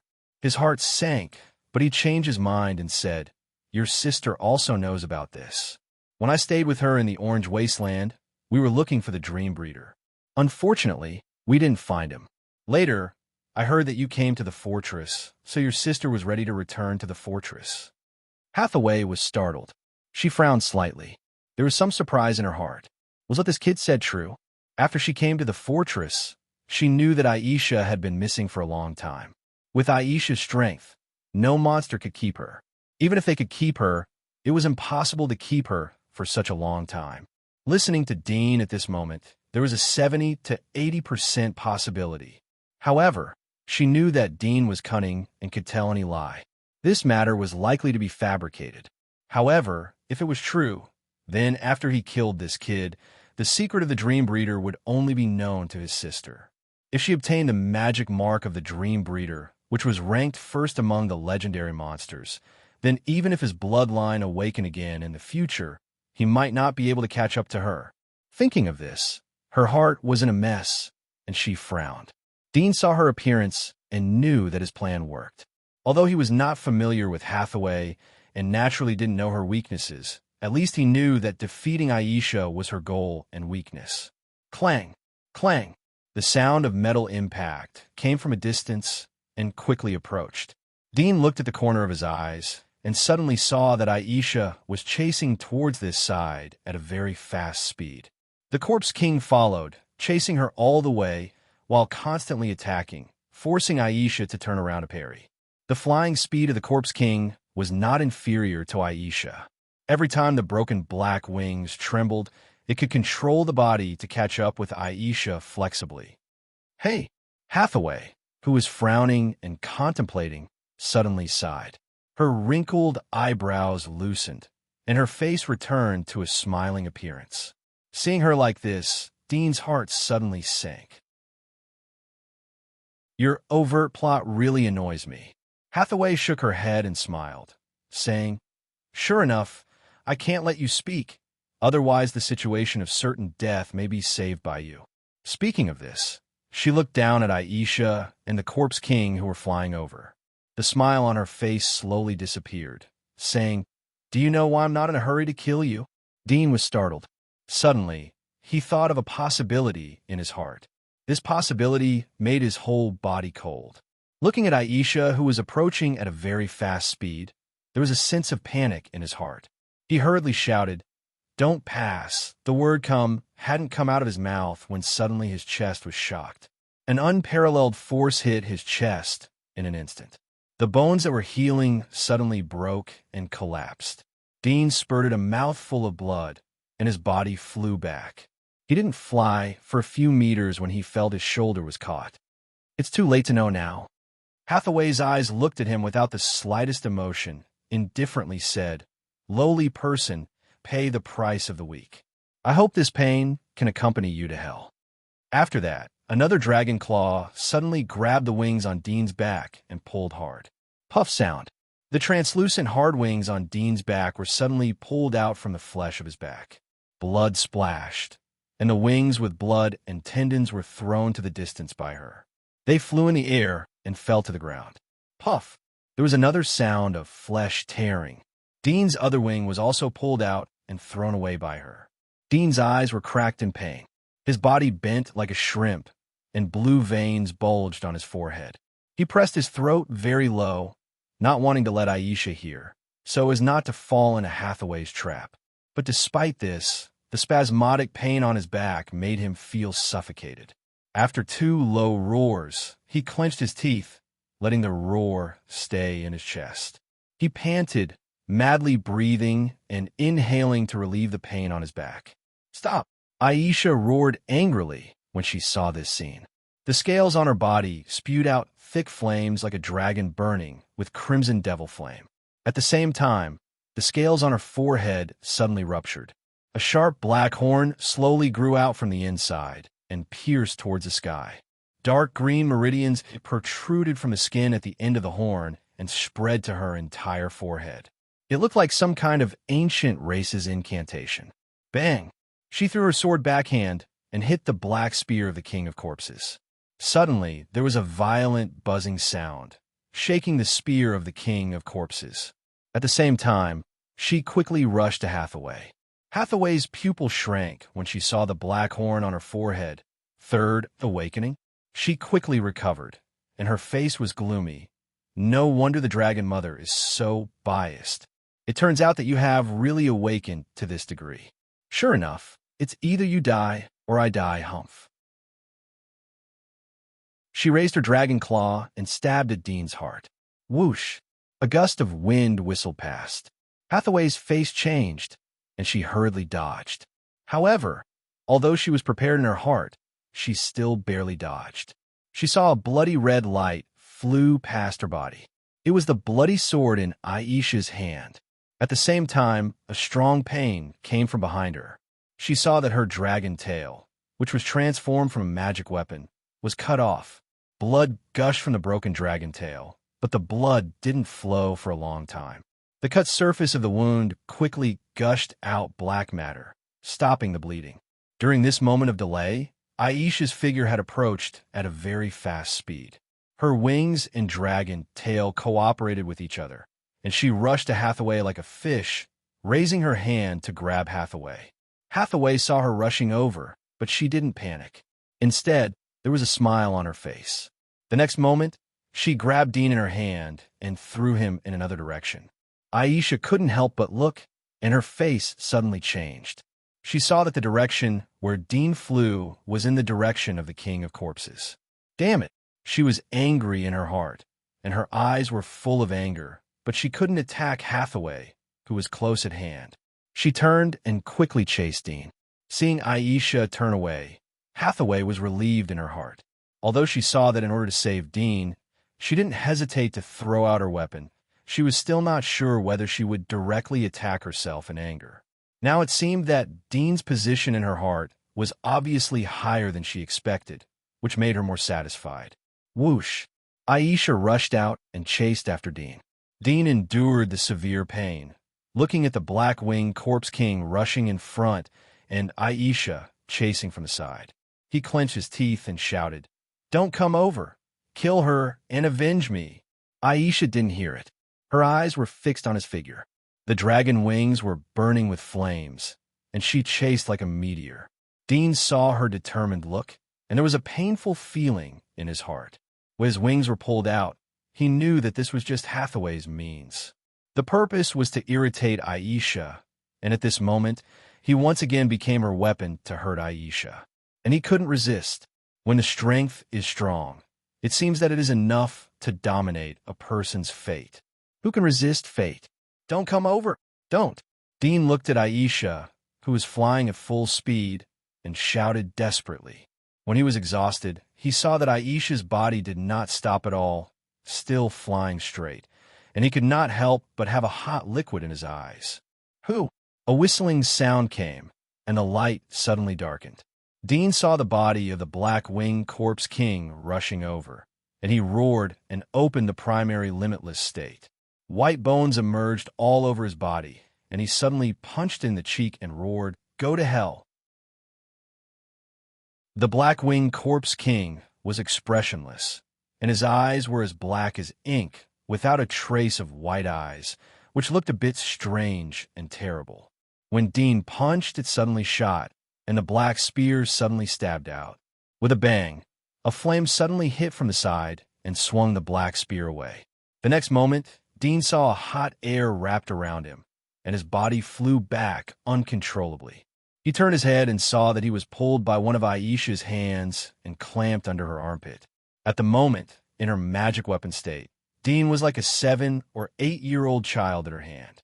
Whoosh! Aisha flapped the dragon wings and quickly turned and flew away. The Black-Winged Corpse King quickly chased. A red and a black figure chased in the air at high speed. However, although she entered the third awakening state, Aisha had an extra person in her hand, and the impact in the process of flying was not simply calculated by the weight of a person. The Black-Winged Corpse King behind her gradually got closer at a weak speed. Dean saw this and hurriedly said, "Leave me, it won't chase me."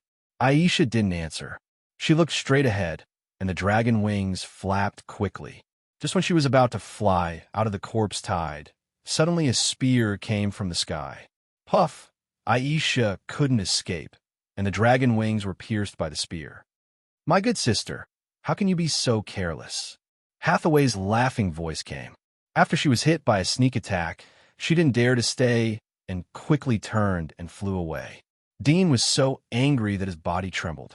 Hathaway's body swayed, and her speed slowed down a little.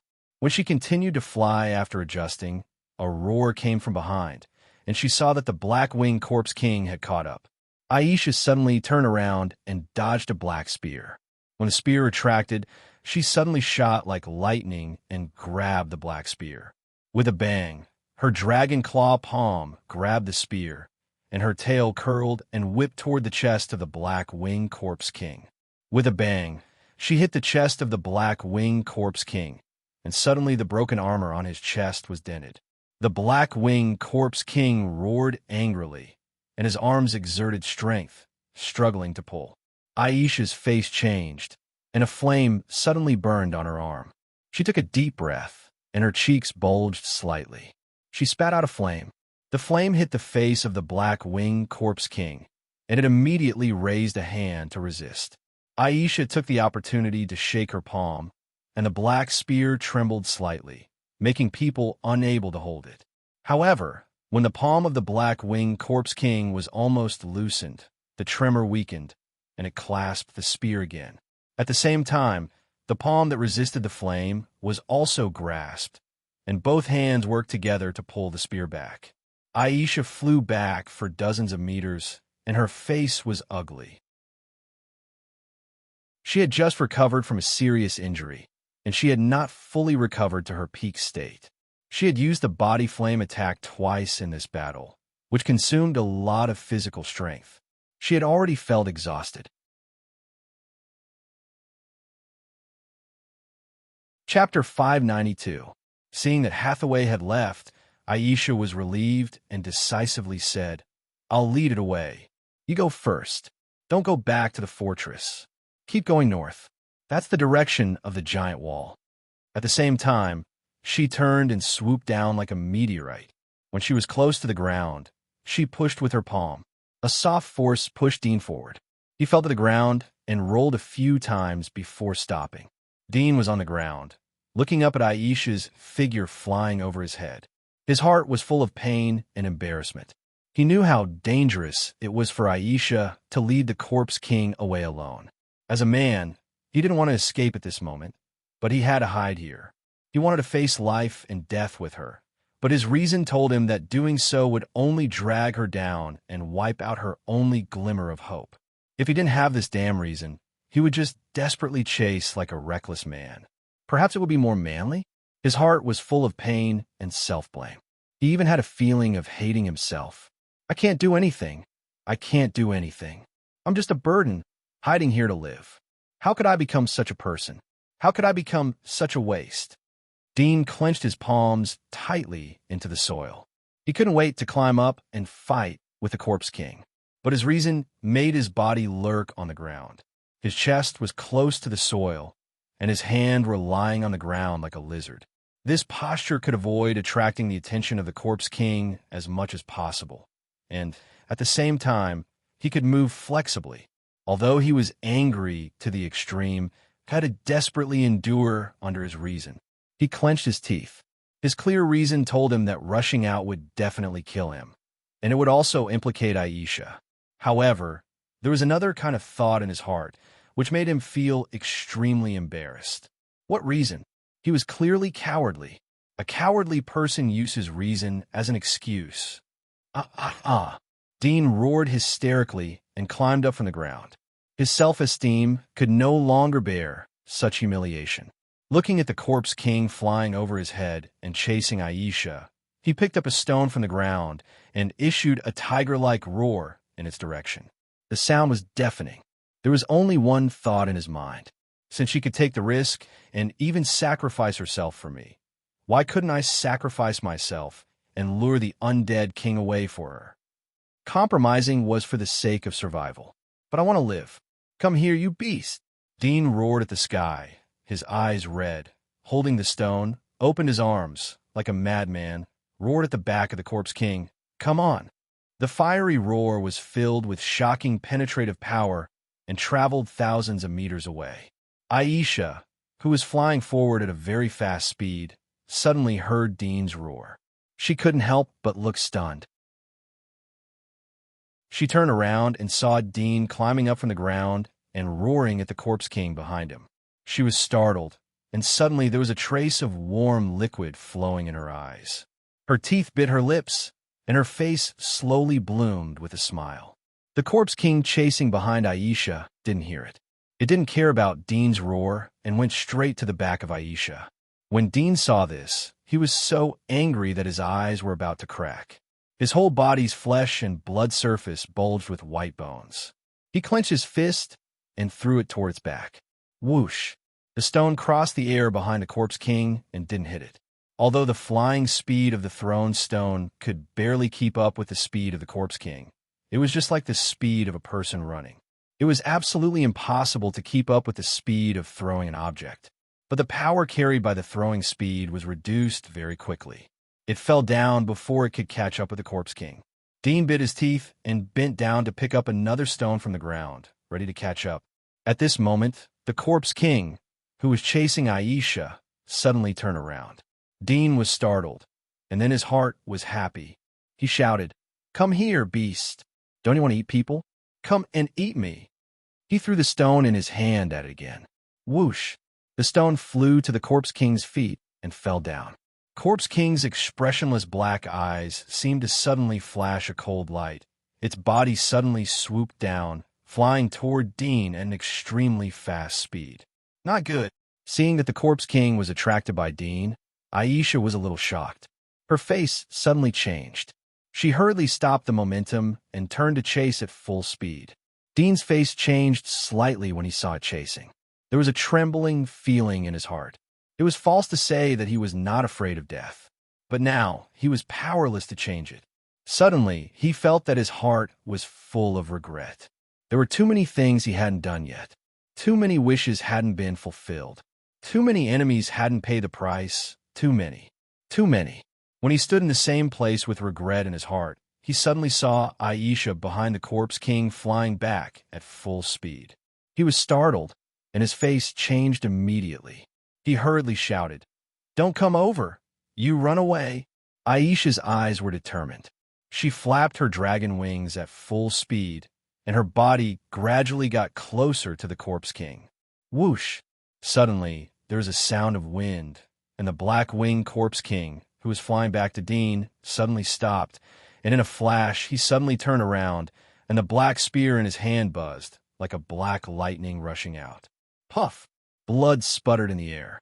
The black spear ran through the abdomen of Aisha, who was chasing at full speed, and penetrated the dragon scales on her back. The dark clouds in the sky suddenly seemed to be silent. Time quietly stagnated. Dean stood on the ground, looking at the scene incredulously. He felt like his head had exploded, and there was a blank. The next moment, an indescribable anger and terrible killing intent burned from his heart. His whole body was like a burning flame that was about to burst. His throat seemed to explode with a roar. His eyes were red. The white bones of his whole body grew wildly, and the bones protruded with ferocious spikes, wrapping his body like a devil in hell. Why? Why even you? Even you want to use me? Why? Bang! With a low roar, he stomped on the ground, and with a bang, the ground cracked. His body used the force to bounce like a cannonball towards the zombie king. When he got close to its back, his red eyes were bloodshot, and with a roar, he punched the back of the zombie king's head. Go to hell! Bang! The black-winged Corpse King's body did not move, and the back of its head resisted Dean's punch without a tremor. But Dean's attack still attracted its attention. It slightly tilted its head, and its pure black eyes looked at Dean indifferently. A flesh and blood ejected from its back. Bang! It hit Dean's chest in an instant. The sound of bones breaking suddenly sounded. His body fell down like a meteorite, slanting straight into the ground, making a roar and raising countless dust.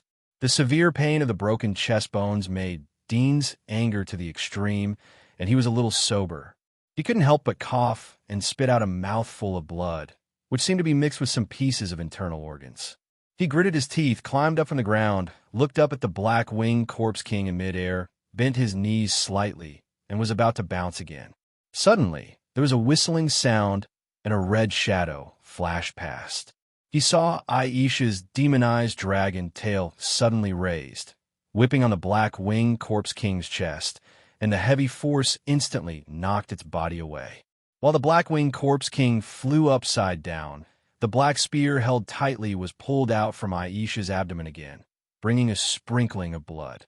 Aisha coughed lightly, reached out to cover the wound on her abdomen, turned her head and glanced at Dean in the dust on the ground. Seeing that he could still climb up, she was a little relieved, looked up at the black-winged corpse king, took a deep breath, and suddenly turned and flew away. The black-winged corpse king quietly looked at her leaving back, suddenly turned around, and rushed toward Dean on the ground with the black spear in his hand. Dean saw that Aisha was not dead, and the killing intention in his red eyes faded slightly. After a moment, he saw the black-winged corpse king killing again, and the anger in his heart was ignited again, and he roared and jumped to meet it. Bang! Suddenly, the body of the black-winged corpse king that swooped down at an extremely fast speed suddenly trembled, and a scarlet dragon tail whipped on its back. The strong force made its body tremble, and it fell vertically toward the ground. With a loud bang, it raised a burst of roar. Go! Aisha quickly flew toward Dean, pulled his wrist, turned, and flew away at top speed. Dean was held by her. He looked down at the black-winged corpse king that fell to the ground. Seeing that it was not seriously injured and it climbed up again, he couldn't help but be anxious. He said to Aisha, "You let me go. If you go on like this, we will both die. It already knows that if it attacks me, you will come to help. It wants to use me to attack you. We don't fall into the trap of this brainless walking dead. I won't leave you behind," Aisha said with a tone of non-negotiable. Dean was anxious and angry and said, "You want to die together, but I don't want to die together. Get out of here. I'm upset when I see you. If it weren't for you, I wouldn't end up like this. Get out of here." Aisha was slightly stunned and looked down at him. When she collided with Dean's eyes, her expression returned to calmness. She looked up and continued to fly forward, saying, "No matter what you say, I won't leave you. I always do what I say." Hearing her say so, Dean was even more anxious. At this moment, the whistling sound came from behind. He glanced at the corner of his eyes and suddenly saw the black-winged corpse king flying again, and the speed was extremely fast. "It's coming." Dean hurriedly said, "Leave me. I'm begging you." Whoosh! As he spoke, the black-winged corpse king approached quickly, and the spear suddenly pierced out. Aisha had been aware of it, and the dragon tail swung away the spear. However, the spear that was knocked away turned a tricky arc and slammed toward Dean, who she was holding. Aisha's face changed, and she hurriedly wrapped Dean with her dragon wings. With a puff, the dragon wings were suddenly pierced, and the spear pierced into Dean's arm. Dean was afraid that she would be distracted, so he clenched his teeth in pain and did not groan. Aisha took the opportunity to swing the dragon tail, wrapped the leg of the black-winged corpse king, and struggled to throw it out. The black-winged corpse king's body was thrown back, and the spear was pulled out from Dean's arm and dragon wings. It quickly stabilized its momentum and chased again. Aisha's dragon wings were damaged, and she immediately lowered her height and flew toward the ground. If she fought in midair, she was no longer as flexible as the black-winged corpse king. She could only have a glimmer of life on the land. At a height of 20 or 30 meters from the ground, she pushed Dean out and then turned her body, driving the dragon tail to the back, sweeping the black-winged corpse king's spear again, and at the same time opening the distance. The black-winged corpse king growled, and this time he did not chase Dean, but went straight to Aisha, and the speed was very fast. Aisha's face changed slightly, and she suddenly stretched out her dragon claws. With a clang, she blocked its spear, and the other dragon claws quickly grabbed its neck. The black-winged corpse king reacted very quickly, raising his body and kicking toward Aisha's injured abdomen. When Aisha dodged, he suddenly turned around and kicked Aisha's arm, and the heavy force suddenly hit Aisha to the side. Dean saw that Aisha was completely at a disadvantage, and he knew that she had consumed too much physical strength. He was angry and anxious. He grabbed the dagger from the leggings and picked up the stone on the ground with the other hand. When he aimed at the corpse king, he threw it at it. The Black-Winged Corpse King completely ignored the stone that was thrown, and he launched a fierce attack on Aisha. Dean saw that the stone hit it and shattered, but it could not cause any harm. He was anxious. He suddenly thought of it. He picked up a stone again, aimed at the trajectory of its attack, quickly predicted it, and threw it at its head. With a bang, the prediction actually worked, and the stone actually hit the head of the Black-Winged Corpse King. The stone burst on the spot, and a lot of the sputtering powder shot into its eye sockets. The Black-Winged Corpse King blinked slightly, as if to squeeze out the sand in his eyes. Aisha got a gap and quickly exerted her full strength, waving 2 dragon claws and cutting horizontally toward its neck. The Black-Winged Corpse King growled and suddenly raised the spear, blocking the top of her head, holding her hands. A fierce battle, like lightning, instantly became a static competition of strength. Dean saw this and hurriedly kept throwing stones. The stone fell on the Black-Winged Corpse King and burst into powder, but it did not distract it at all. Aisha clenched her teeth, and a dark red color slowly flowed out of the scales on her arm. She wanted to urge the third body flame. However, the body fat and the power of the magic soldier were not enough to release it again. In a few seconds of stalemate, a black shadow suddenly flashed. Puff! A palm pierced into Aisha's abdomen from Aisha. Aisha looked down in a daze, and suddenly saw that on the chest of the Black-Winged Corpse King, there was a third arm, which was an arm made of flesh and blood. Soon, the severe pain in her abdomen instantly pulled out the strength of her body completely, and the arm was loosened involuntarily. At the same time, the arm that penetrated her abdomen quickly retracted, and the palm grabbed a few lumps of flesh and internal organs. No! Dean's eyes were cracked. The Black-Winged Corpse King waved the spear with both hands and whipped Aisha's shoulder like a stick. With a bang, her body suddenly fell to the ground. Aisha coughed up blood and looked at Dean on the ground, and her lips moved slightly. Dean saw her mouth shape, which was saying, "Run away." No! Dean roared up to the sky, rushed up, and caught her fast-falling body high. However, a huge force came from her body, and Dean's body fell quickly together with her. With a bang, he fell to the ground. Dean seemed to have completely forgotten the pain in his body. He tightly hugged her body, his eyes red, and reached out to cover the hole in her abdomen. He still held a glimmer of hope and said, Quickly use the dragon blood to stop the bleeding. The wound will heal soon. Quick, run." Aisha opened her mouth slightly, and her voice was a little hoarse and weak. "Stop the bleeding." Dean screamed wildly. Puff! Suddenly, Aisha's body trembled, and at the same time, Dean was also stunned. He saw behind Aisha, the Black-Winged Corpse King landed, holding the end of the black spear in his hand, and the front of the spear penetrated from Aisha's back and directly hit Dean, who was holding Aisha. Dean felt that his abdomen was pierced by a cold, hard object, and his stomach seemed to be empty in an instant. There was an indescribable sense of emptiness, followed by a strong, tearing pain. He looked into his arms and suddenly saw the pure black spear, which penetrated from Aisha's chest and connected to his abdomen. No. His brain was buzzing, as if time and space were shaking, and his thoughts were blank and chaotic to the extreme. Thump, thump. He could hear the violent beating of his heart coming from his chest, contracting and expanding violently. At this time, Dean felt that the cold, hard object in his abdomen was slowly twitching, trying to pull out from his abdomen.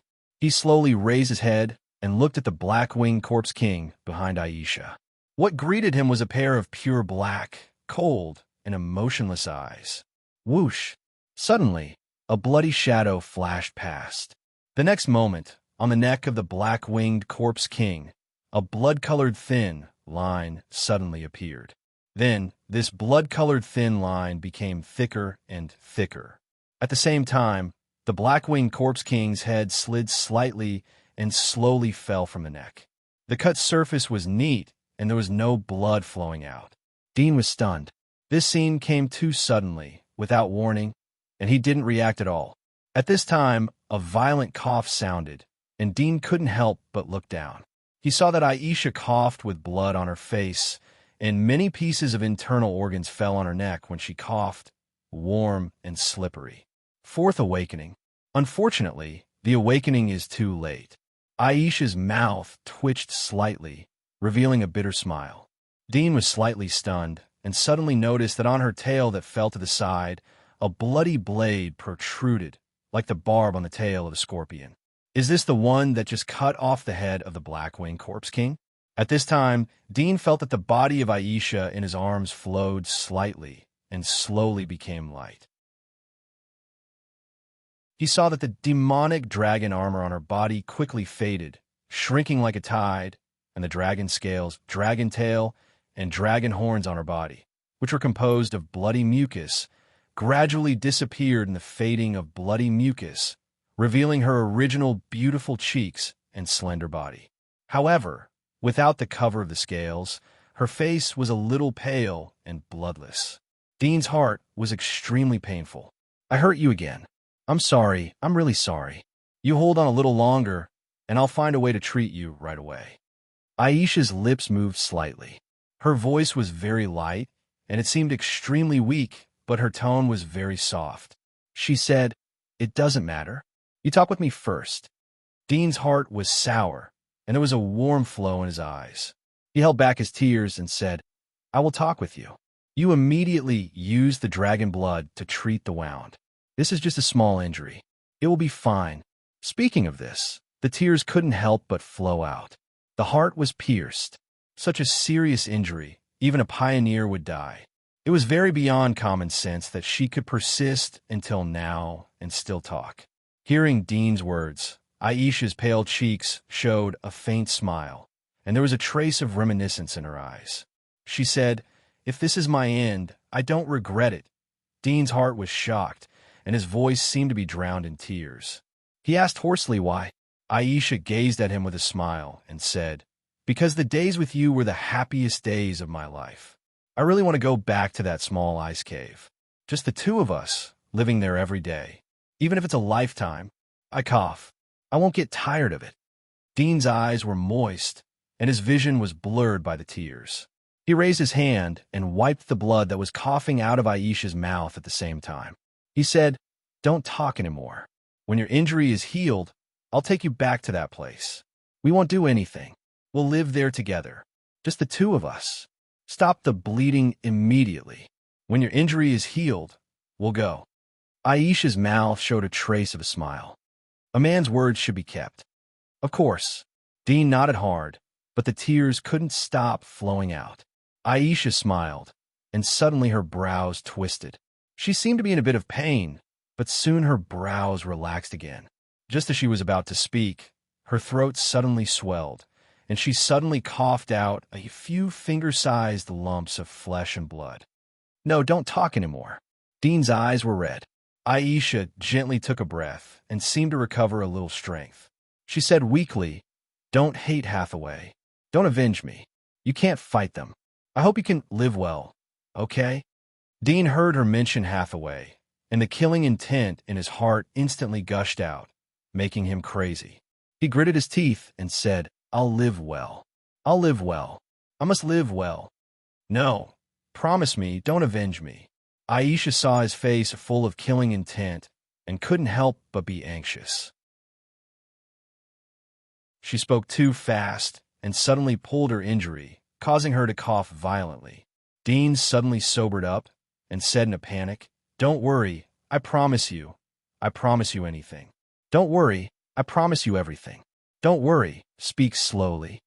Seeing the panic on Dean's face, Aisha was relieved. Then she felt that her vision was a little blurred, probably because of too much bleeding. Thinking of this, she suddenly felt a trace of reluctance, but at the same time, there was a feeling of relief. "Promise me one more thing, okay?" She reluctantly moved her eyes, trying to see Dean's face clearly. Promise me 100 things," Dean said nervously. Aisha tried hard to make a smile on her face and maintained her best appearance. She whispered, "Even if everyone forgets me, don't forget me, okay?" Dean felt pain in his heart like being pricked by a needle. He tightly clenched his teeth and said, No, I won't forget you. Even if I forget everyone, I won't forget you. Aisha wanted to smile, but the corners of her mouth didn't move. She felt that her strength was getting weaker and weaker, and even opening her eyelids was a little difficult. She slightly gasped and gathered the last of her strength to look at him. Her blurred vision suddenly became a lot clearer. Looking at Dean's heart-wrenching look, she felt pity in her heart. She whispered, "Don't be sad, don't cry. Smile for me." Looking at the gradually dimming, moist look in her eyes, Dean had a strong sense of fear, as if something precious was about to be lost. He knew what this feeling was and what would happen next. But seeing the quiet smile on her pale cheeks, he finally held back his grief and slowly grinned, showing a smile. Although his face was full of tears at this moment, the smile was extremely bright. It seemed that he had used all the smiles in his life at this moment, as if he knew that he would never smile again in the rest of his life. He grinned and tried to maintain the smile. He realized that Aisha hadn't opened her mouth for a long time. She hadn't opened her mouth for a long time. In an instant, the sunny smile on his face disappeared in an instant, as if it was swallowed by darkness. The next moment, on the ground of this wilderness, an extremely sad roar suddenly broke out, resounding in all directions.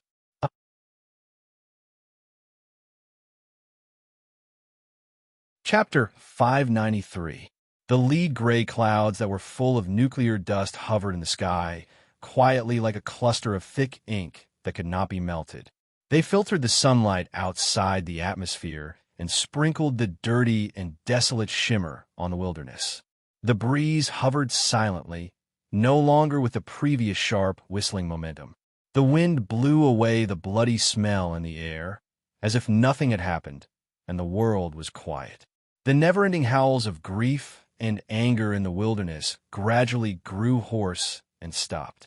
Dean held Aisha's body tightly, sobbing like a sad beast, with countless prayers in his heart, but the gods who looked down on the common people seemed to ignore his pleas. Slowly, he felt that he had no strength to cry. All the tears that flowed out were like his consciousness and soul, and his body was all hollowed out. He felt dizzy, as if the soul was stripped from the body. Without the soul, what is left of a person? Is there only an empty shell?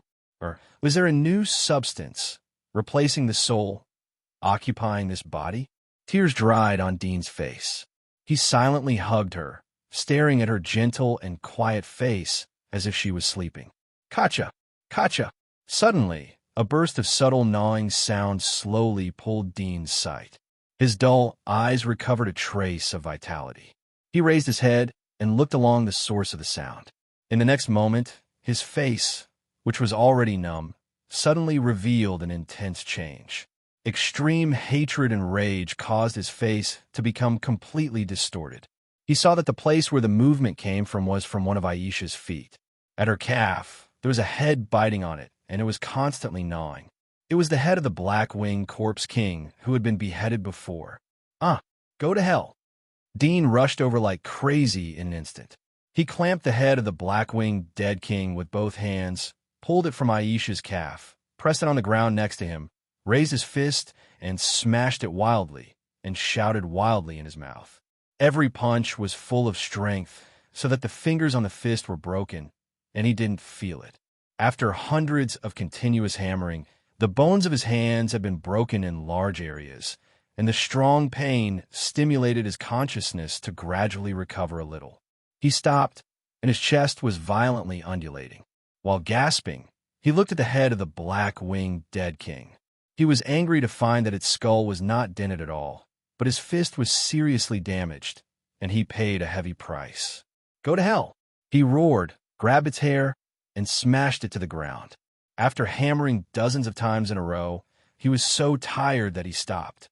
He saw that the soil on the ground was smashed into a deep pit, and the sand poured into the nostrils and mouth of the Black-Winged Corpse King, but its face was still unharmed. Dean was angry and sad in his heart. Too weak, he was so weak that he couldn't kill it even if the other party only had a head left. He pressed down on its head and took a deep breath. The anger in his heart slowly calmed down. Then he slowly urged the energy in his body and entered the primary limitless state. His white bones bulged, and soon his crippled hands slowly healed. The broken bones were glued back together and restored to their original state. He pulled out the dagger on his leg and turned the head of the black-winged dead king upside down. Suddenly, he saw the cut under its head, and the wound was covered with a layer of dark red scale-like cuticle. He reached out and touched it. It felt extremely tough, and the cuticle of this dark red scale was a bit like the demonized dragon scales he had seen on Aisha before. He thought of the picture of it biting Aisha's calf before, and at the same time, he remembered that before Aisha died, she had frowned and showed a trace of pain. Could it be that at that time it bit her? But at that time, she was still in the demonized state. That is to say, it ate her demonized dragon scales at that time and absorbed them, which led to the same scar as her demonized dragon scales on its wound. You really deserve to die. Dean's body trembled slightly, clenched the dagger, and stabbed it into its eye socket. Puff! The eye socket of the black-winged dead king was suddenly pierced by the dagger, and the blood overflowed from the eye socket. Although its skull was extremely hard, the eyeball was weak after all, which had nothing to do with the physique. The structure of the eyeball itself was doomed to be incomparable with the scales. Do you think I really can't kill you? Don't you like to eat? Eat. Dean's face was ferocious, holding the end of the dagger, rotating in the eye socket of the dead king. At the same time, with his knee against its head, the other hand grabbed the soil and stones from the ground and stuffed them into its mouth. When his dagger was rotating, suddenly, a high-pitched scream came out of the mouth of the black-winged dead king, which was extremely clear and harsh. Dean's eardrums were hurt by the scream, and there was a kind of pain of the magic sound drilling into his brain. He clenched his teeth, stabbed the dagger into the depths of its head, and then struggled to shake it left and right. While stirring, he felt that the brain tissue in its head was extremely tough, and the resistance when cutting was great. The scream of the black-winged dead king suddenly stopped, and the slightly open mouth froze, completely motionless. Die, die, die. Dean did not stop here, still desperately stirring the dagger, wishing to stir it into a lump of mud, leaving no inch of intact tissue. Rumble. Suddenly, there was a slight tremor on the ground. Dean suddenly woke up and looked up. He saw a dark figure rushing in the distance. Most of them were humanoid with different heights. It was the corpse tide that had been shaken off before. His face changed slightly, but he did not panic. He quickly stirred his hand and cut the facial muscles of the black-winged dead king. He used his fingers to dig from its eye socket and suddenly pulled out a piece of cold, dark brain tissue, a bit like powder residue, not sticky. He quickly smeared it on himself and on the armor of Aisha next to him. At this time, he saw that the silver metal belt behind Aisha was still tied with a waist bag. He immediately removed it and untied it. He saw a lot of metal bottles and cans inside, including a bottle of submerged corpse powder. He quickly unscrewed the bottle. There was some light blue powder inside. He immediately sprinkled it on himself and Aisha's body. He had seen this thing in the books of the fortress. It was more expensive than the Walking Dead powder. It could cover up its own smell to a great extent. Even a higher-level Walking Dead was difficult to detect. At the same time, the powder was mixed with the tissues of some high-level Walking Dead, so that the ordinary Walking Dead smelled it and would automatically stay away. With this submerged corpse powder, plus the brain of the black-winged dead king, Dean believed that he could escape the corpse tide. At this time, he also understood that the previous scream of the black-winged dead king was not a painful scream, mostly to summon the corpse tide. Rumble. As the tide of corpses gradually approached in the distance, the tremor of the ground became more and more intense. Dean's movements were calm. He tore a string of cloth from his body and pierced the other eye of the king of corpses. He tied the cloth from its two eye sockets and tied it to his waist. He wanted to keep this thing and humiliate it in the future.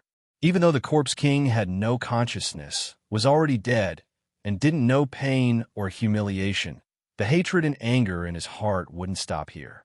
After tying it, He bent down to pick up Aisha on the ground and quickly ran away. Rumble. The corpse tide gradually slowed down and stopped at the body of the black-winged dead king. The corpse tide, which was as neat as an army, soon loosened after stopping. Like soldiers who had lost their orders, became scattered sand, wandering separately, and did not chase Dean. After running for 4 or 5 miles, he gradually stopped and came to a pile of stones to sit down. He gently put Aisha on the ground, gasping and staring at her face.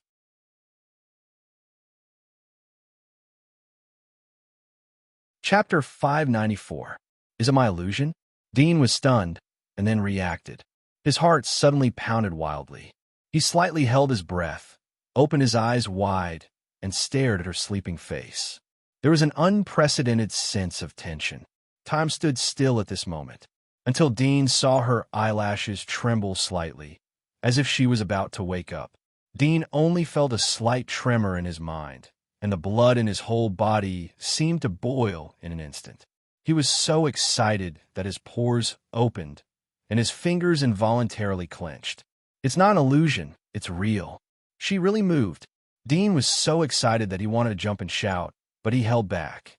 He suppressed his rapid breathing, carefully and gently approached her, and once again carefully looked at her face. Aisha's eyelids trembled slightly, as if she was about to open her eyes. Seeing such a reaction, Dean was so excited that his heart was about to burst. He was more excited and grateful than if he had received the whole world. His body trembled slightly, and he felt that there was suddenly a hot liquid flowing out of his eyes, blurring his vision. He quickly raised his hand to wipe it away, and then opened his eyes wide so that he could see her more carefully and clearly. At this time, Aisha's eyebrows trembled slightly, as if she was frowning, but also as if she was enduring something. Seeing this, Dean suddenly sobered up and suddenly thought of the wound on her chest. He immediately looked at it and was stunned. He saw that the bowl-sized wound on her chest had disappeared at this moment, and it had healed itself. Only the hole in the breastplate seemed to prove that the previous wound was not an illusion. Is it her self-healing ability? Dean suddenly thought of this, and his heart could not help but secretly rejoice. At this time, he noticed that Aisha's fingers were trembling slightly, as if she was about to regain consciousness. When he noticed her trembling fingers, he suddenly saw that her fingernails were slowly growing in a subtle range. The original shell-like fingernails had become more and more slender, and the front of the fingernails was pulled forward, becoming a little sharp. On her white arms, faint dark marks slowly appeared, as if the hidden blood vessels in the skin were revealed. But the color of these blood vessels was not dark red, but deep pure black. Dean was slightly startled, and could not help but glance at other parts of her body. Soon he found that in addition to her arms, her neck also slowly appeared pure black lines like blood vessels. Could it be a secret technique of the Dragon Clan? This doubt appeared in his heart, and at the same time, an even more terrifying thought appeared in his mind. However, he suppressed it and did not dare to think about it. However, the excitement in his heart slowly subsided and was replaced by nervousness. Suddenly, he thought of a way to completely erase the suppressed terrible thoughts. He immediately narrowed his pupils and looked at Aisha with his thermal vision. He saw that Aisha was lying in front of him. Her body didn't have the slightest heat reaction. It must be known that her demon dragon mark wasn't a cold-blooded demonic creature. Unless she deliberately concealed it, her body would emit a powerful heat source. But at this moment, there was no such thing. How could this be? Why was this happening? Dean's face became ugly. He slowly leaned down and put his ear gently on her chest, for fear of pressing her, and then listened to her heartbeat. 1 second, 2 seconds, 3 seconds. Half a minute passed, but Dean didn't hear a beat. How could this be? Could it be that she was using the dragon blood art to suppress it? Yes, it must be like this. He gasped and looked up at the girl again. In a blink of an eye, her face also protruded with dark black lines. The shape was very similar to the meridians, which was particularly conspicuous under the snow-white skin. He looked down and saw that her nails were still growing. In a blink of an eye, they were 1 inch long from her fingers and they were extremely sharp. "No, it can't be," he gasped slightly and raised his hand to slap his head. The pain seemed to dispel the distractions in his mind. He gritted his teeth and slowly raised his hand to her eyes. When his fingers were just about to hold up her eyelids, Aisha, who was sleeping, suddenly opened her eyes, and there seemed to be two cold black lights flashing. Dean's fingers were stiff, and the next moment his whole body was stiff, because he saw that Aisha's eyes had turned into pure black eye sockets without the white of the eyes. This kind of hair-raising eyes made two words appear in his mind in an instant. Corpse King. The Black-Winged Corpse King, who was killed before, had such eyes exactly the same. No, it's not like this. Dean's body trembled slightly, and tears flowed from his eyes. When he saw her opening her pure black eyes and looking at himself, his face immediately held up a tearful smile, just as the girl had hoped to see before, a brilliant smile. "You woke up. I knew you would be fine." Dean grinned and said as if nothing had happened. After his voice came out, Aisha, who was just looking at him, suddenly sat up from the ground and made a hoarse and low roar in her throat. There was no soft woman's voice at all, but like a beast. While roaring, his hands quickly grabbed Dean and instantly threw him to the ground. He turned over and rode on Dean's body, opening his mouth to bite Dean. Dean didn't respond at all, and he didn't even think about responding. When he was pressed to the ground, he looked at Aisha, who was pouncing on him. He opened her mouth and saw that her snow-white teeth had become a bit sharp, especially the canines on both sides. They were like short and sharp bamboo shoots. Tears filled his eyes, and he had a feeling of wanting to cry. Aisha bit toward his throat. When she was about to bite, she suddenly stopped, but she didn't stop by herself, but on her neck, there were two hands tightly covering and pushing upward. Dean burst into tears. He held her neck tightly and lifted her up as if he was lifting a heavy mountain. Roar. Aisha's mouth desperately bit down. It was as if she smelled the tempting blood. There was a kind of impatient thirst which made her mouth open wide. Her originally beautiful cheeks were somewhat distorted. She was like a beautiful butterfly which was torn apart alive. There was no longer the previous beauty. "No, don't do this," Dean cried in his heart, looking at her pleading, like a humble insect showing the most sad and weak appearance. Roar. Aisha's beautiful face was incomparably fierce, and her sharp teeth dripped mucus. She twisted her nose, trying to break away from Dean's hands, and there was only bloodthirsty desire in her pure black eyes. Looking at the bloodthirsty face, Dean couldn't help but roar in grief. Why are you like this? What is despair? Do you want to destroy your most precious things with your own hands? Why does fate tease people like this?" In Dean's sad voice, Aisha's strength gradually gained the upper hand, and her ferocious cheeks were getting closer and closer. Puff! Her mouth fiercely bit something, but it was Dean's left hand that was blocking. Aisha bit his left hand like a lion, shaking her head left and right, desperately biting. Dean looked at her face, which was close at hand, full of craziness. There was no half of the previous gentleness and familiarity, only the killing intent to eat and swallow him. Does she really want to kill me? No, this is not her. Why? She is already dead. Why does fate still torture her like this? Dean cried bitterly. He couldn't help but remember in his heart. The girl weakly but gently said to him, "Even if everyone forget me, don't forget me, okay? Yes, I won't forget. I will always remember your most beautiful appearance." He roared madly.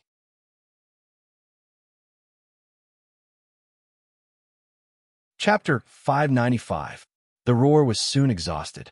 Dean felt his heart was empty.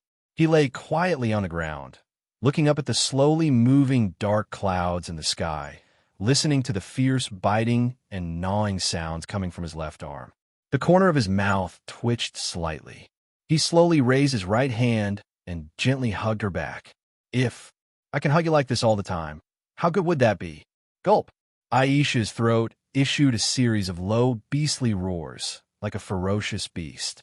The sound of biting was accompanied by the sound of swallowing thirstily.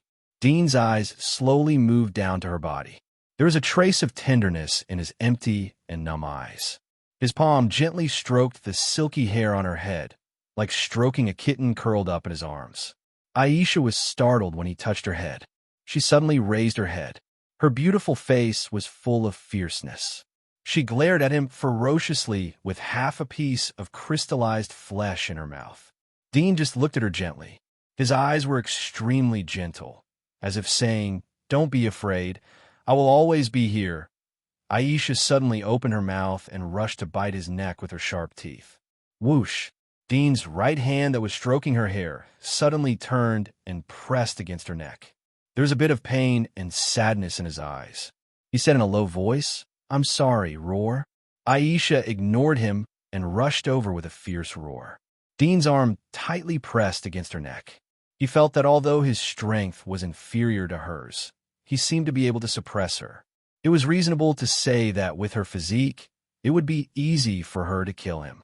But judging from the power she erupted, it seemed that she didn't have the original extraordinary fighting power.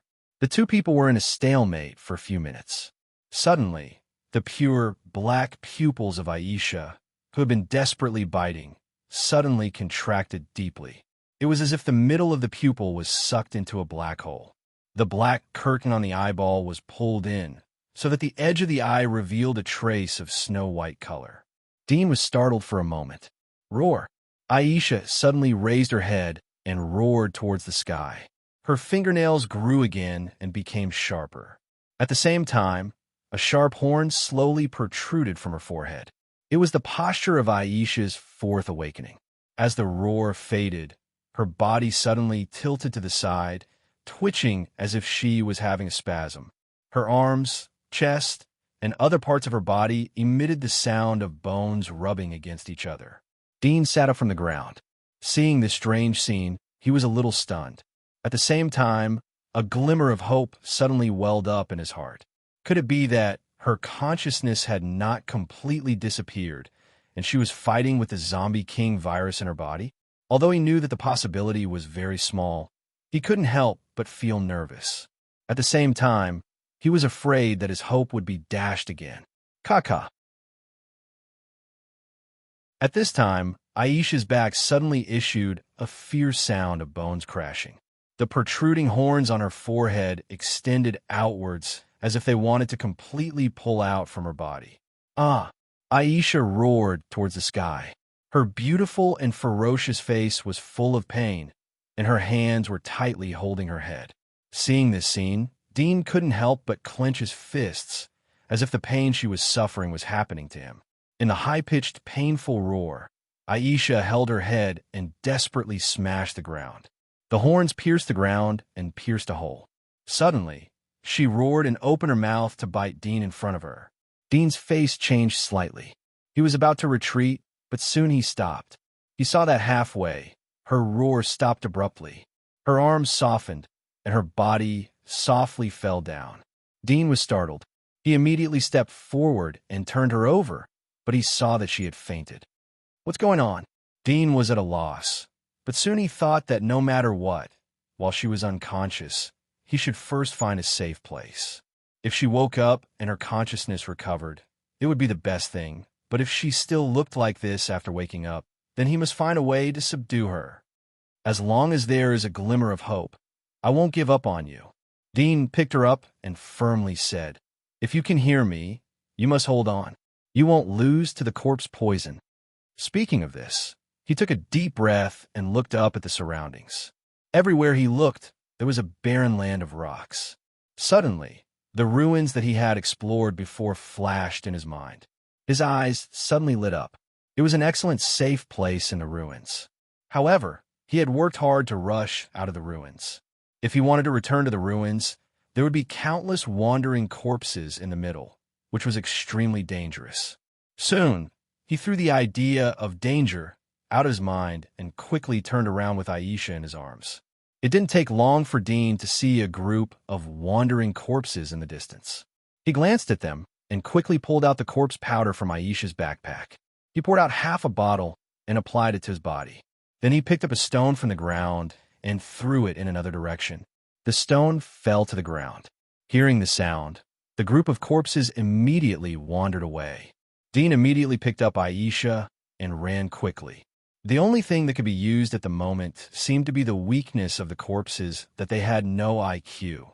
After he ran closer, at the end of the group of zombies that had been attracted by the sound of the stone, a few zombies heard Dean's footsteps and turned around slightly. Their festering facial features were distorted, tilting their heads to look at Dean, and swayed their bodies as they walked toward him. Dean glanced at them, and his face changed slightly. But soon he noticed that these corpses were not rushing towards him. His heart was relieved. It seemed that the effect of the corpse powder was very good. It perfectly covered up his smell, so that these corpses could not recognize him at all. However, hidden corpse powder is not absolute. It may not be effective against some high-level walking corpses. Especially for the Corpse King, it is useless. Whoosh!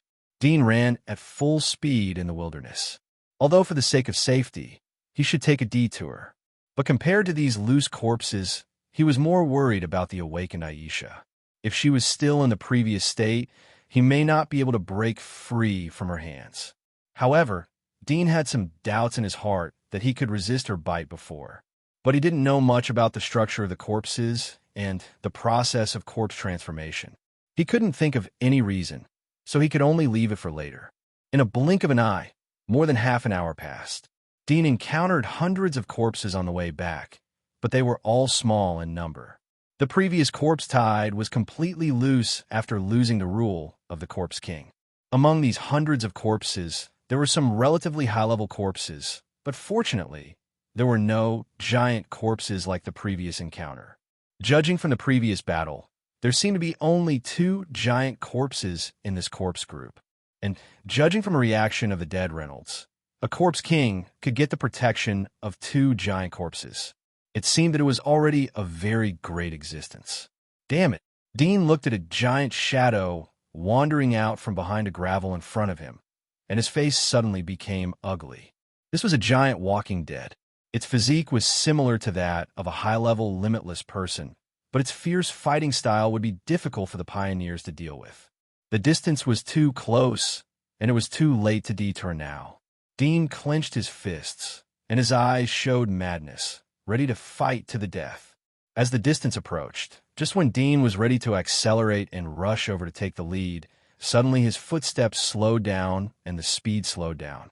He looked at the giant walking dead incredibly and saw that it was facing him, squatting down, and its hands were tightly holding its body, shivering, and it seemed to be very afraid. Afraid? The walking dead that had no pain would be afraid? Dean was stunned. Suddenly, he thought of the head of the black-winged Corpse King on his belt. Could it be that this giant walking dead smelled its smell, so was afraid? Thinking of this, he stared at the giant walking dead. It should not be a disguise. Except for the black-winged Corpse King and the giant corpses hiding in the ground to ambush Eureka, he did not seem to see other walking dead with intelligence. Whoosh! He didn't stop and quickly rushed past it. When he got rid of it for hundreds of meters, Dean found that its trembling stopped, and it slowly stood up, continued to shake its body, and wandered to another place. Seeing this, Dean was relieved and turned to look at the head of the black-winged Corpse King tied behind him. He didn't expect that the resentful desire at that time would play such a big help at the moment. He was more confident in his heart, holding Aisha and sprinting forward at full speed. After encountering the giant god's corpse, he encountered some beastified, strange walking corpses. But without exception, these high-level walking corpses would stop wandering when they were within a few hundred meters of him. They would crouch and shiver, or curl up. Ordinary walking dead and low-level walking dead did not have such a performance, but when he passed by, they immediately turned and wandered in the other direction, seeming to want to stay away from it. Dean felt that such a reaction should be from the effect of the hidden corpse powder on him. I don't know how long it took. When Dean felt a little sore and numb in his legs, he finally came to the ruins again. There were dozens of walking dead wandering here at different stages, wandering along the entrance passage under the gravel. Dean picked up 2 stones and collided them outside. The sound soon attracted the walking dead in the passage. One of the giant walking dead had not yet climbed out of the passage. It curled up on the ground, shivering, causing the body to roll down the slope.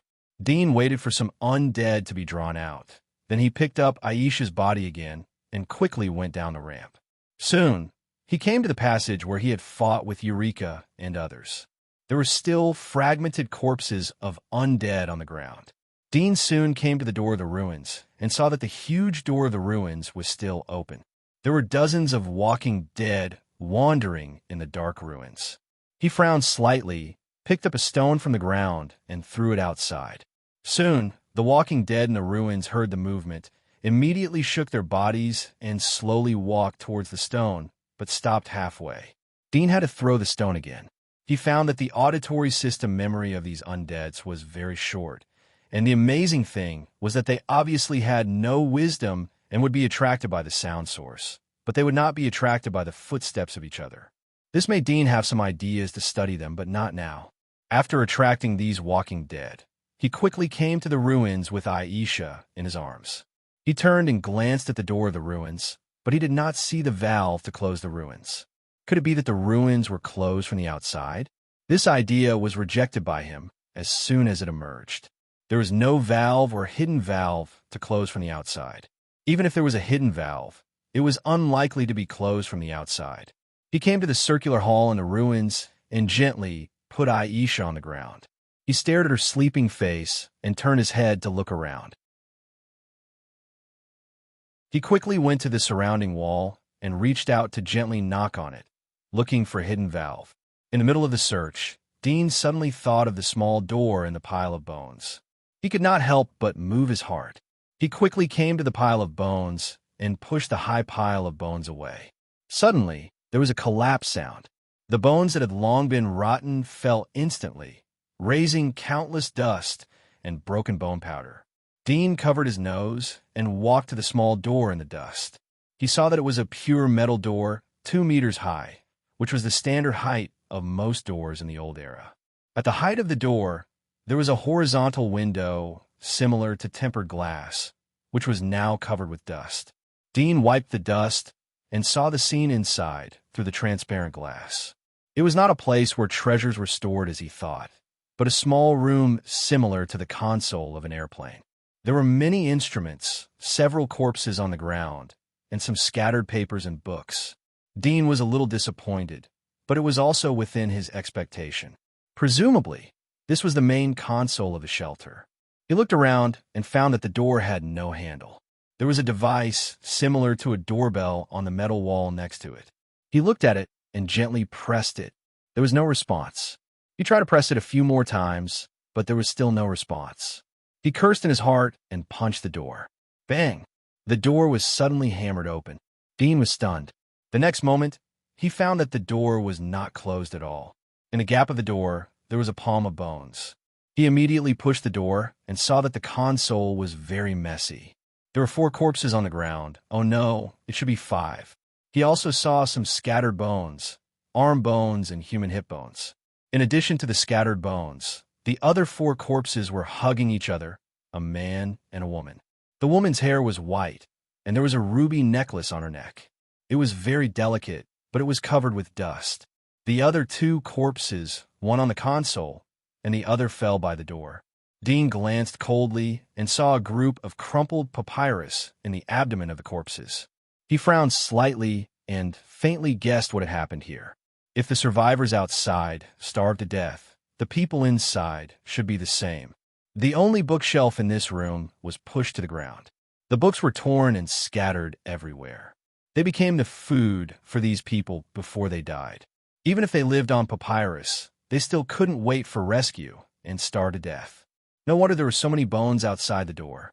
It should be the people outside who wanted something inside, food or the hope of life. Dean was silent for a moment. He pushed away the bones that fell on the console. Suddenly, all the bones were broken and piled up on the ground. He picked up a piece of papyrus on the console and looked at it. It was the Western Bible of the old era. His heart moved slightly. He turned to the fallen bookshelf next to him, wiped off the dust, and picked up a few books from it. Soon, he found that these books were classic books in different fields. They were also the essence and symbol of human civilization. Originally, it was planned to let these people live and pass on the civilization. Dean's eyes flashed slightly. There was a trace of emotion in his heart. His father also had such expectations for him. However, such a great thing as passing on the entire human civilization eventually couldn't resist the most primitive instinct, hunger. There were dozens of torn books on the ground. They were scattered everywhere and became the only rations of the 5 people inside. The person with the scattered bones had most likely become the rations of the other 4 people. Dean looked at it and put down the book in his hand.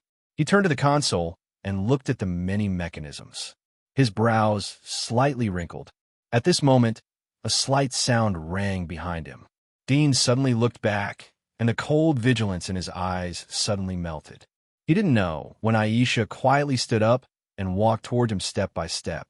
Her body was swaying like a baby who had just learned to walk. Dean was relieved to see her wake up. He was about to speak when he suddenly noticed that her eyes were dark and her palms were clawed. This was a posture to launch an attack at any time. His heart sank. Roar! Seeing that Dean noticed her, Aisha roared fiercely. Her beautiful face was full of ferocity. She opened her mouth and rushed over. Seeing her like this, the last glimmer of hope and fantasy in Dean's heart was also shattered. He kicked the half-open door, and with a bang, the metal door slid and locked. Bang!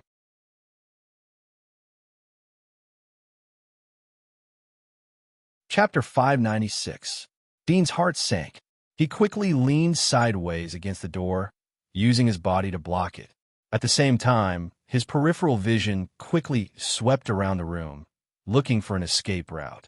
However, the messy scene in the room made him not have too much hope in his heart.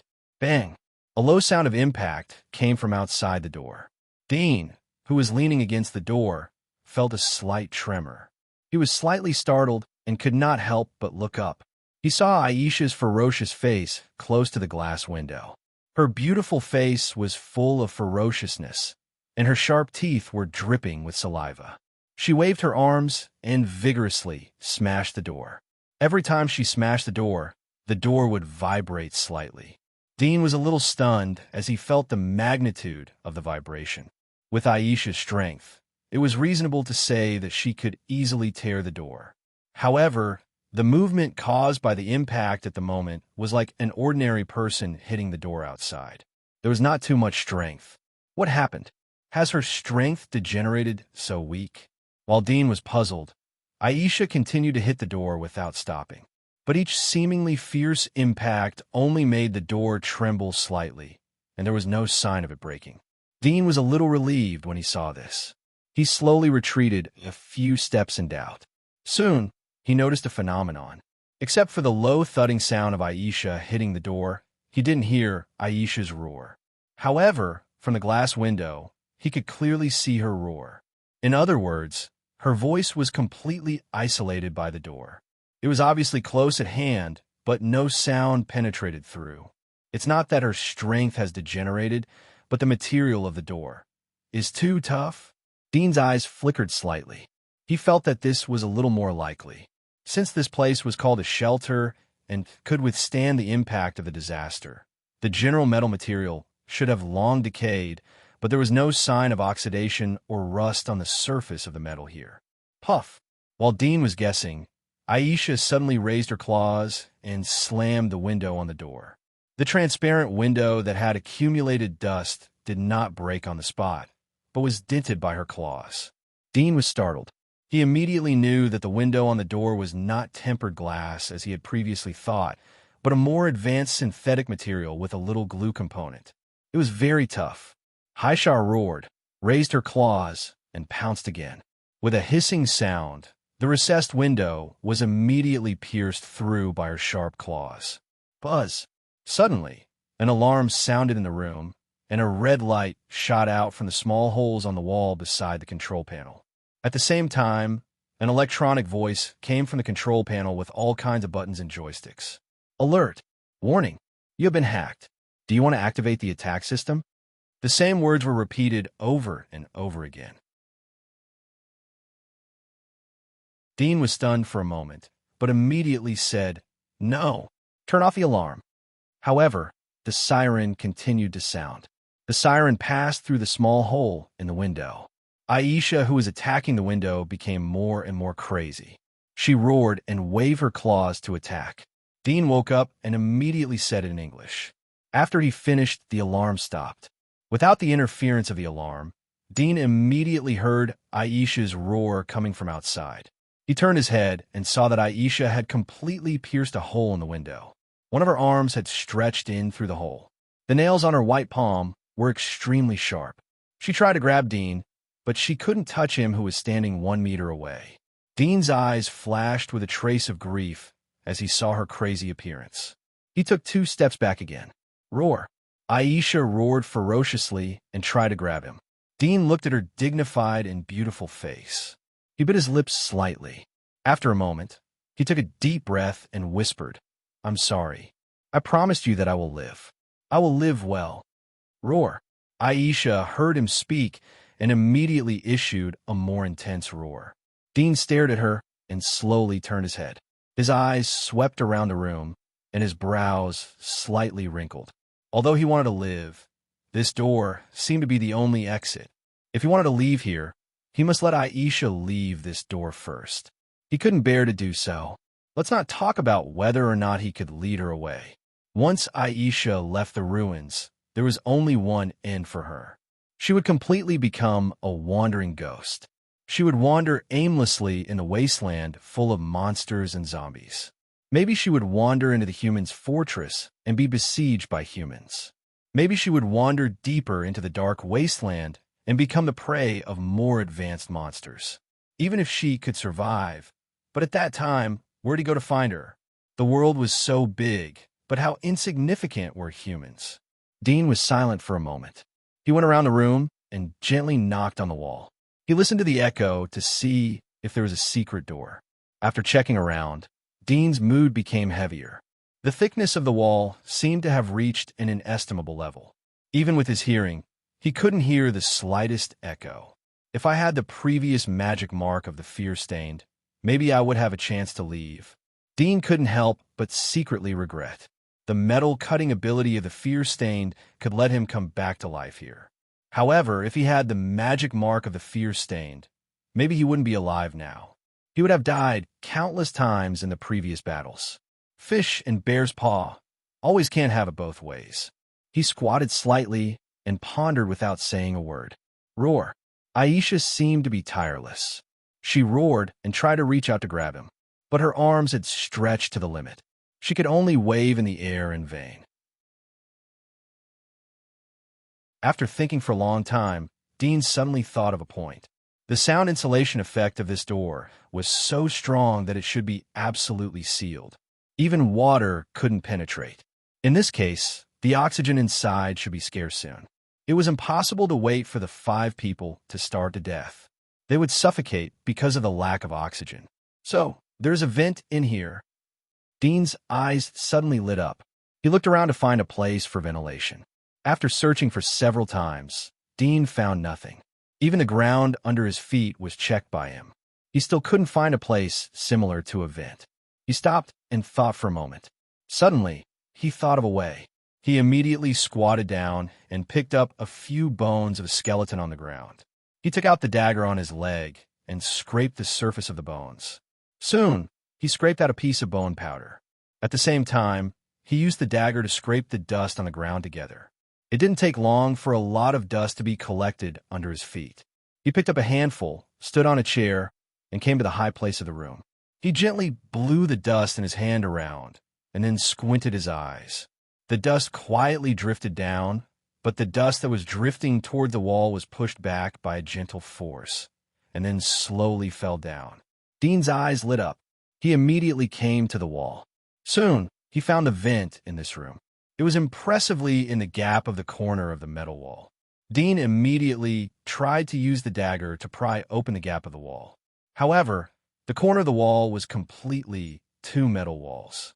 The dagger in his hand couldn't pry open it at all. In the depth of the gap, there was a faint, fresh air floating. There was a ventilation pipe that was supplying air to the control room. However, it was completely unrealistic to drill out from here. Dean angrily punched the wall. He had finally found a glimmer of hope, but it unexpectedly failed. He was angry, but at the same time, there was a trace of disappointment in his heart. He slowly squatted down and fell into contemplation. Roar! Aisha roared unconsciously outside the door. Time passed quickly. Dean gradually became a little annoyed. He couldn't think of any other way out. He stood up and looked at the dense buttons and joysticks on the console. There was a trace of an anxious expression on his face. Suddenly, he froze. This was just a shelter. Why was the control room so complicated? He had previously seen the shelter outside. It seemed to be just a large warehouse without any equipment. There was no need to configure such a console. Soon, he thought of the previous alarm. His eyes slightly moved. So, this console seemed to be controlling the weapon system here. Thinking of this, he walked over to the control panel and looked at the red and green buttons, muttering to himself. He didn't dare to press randomly. If he accidentally activated any device, he would die faster. Even if he didn't activate any device, but if he accidentally activated the door, then Aisha would immediately rush in and tear him to pieces. He didn't think that the door could only be closed by manual. Among these buttons, it was likely that there was a control mechanism to open and close the door. Thinking of this, he suddenly lost the idea of trying. He turned around and glanced at Aisha at the door. Soon, he retracted his gaze and sat on the chair next to him. When his arm rested on the back of the chair, he suddenly remembered that his left hand had been bitten by Aisha. When he looked at his left hand, he suddenly saw that a large piece of the left arm's bicep was bitten off. In addition, his left hand had been crystallized. The bitten part had turned dark, like a mass of frozen thick ink that was slowly fading away. Dean's heart sank when he saw this. He was not worried that he would be infected, but Aisha could actually transmit the ptomaine to him through biting. This showed that the ptomaine in her body didn't only spread in her body, but had completely mixed with the blood in her body. In such a situation, even if it was not ptomaine, if it was replaced with other toxins, it would basically be beyond cure and death was inevitable. If that was the case, then her sudden convulsions and fainting earlier were most likely not the stubborn resistance of her consciousness against the corpse poison that he had thought.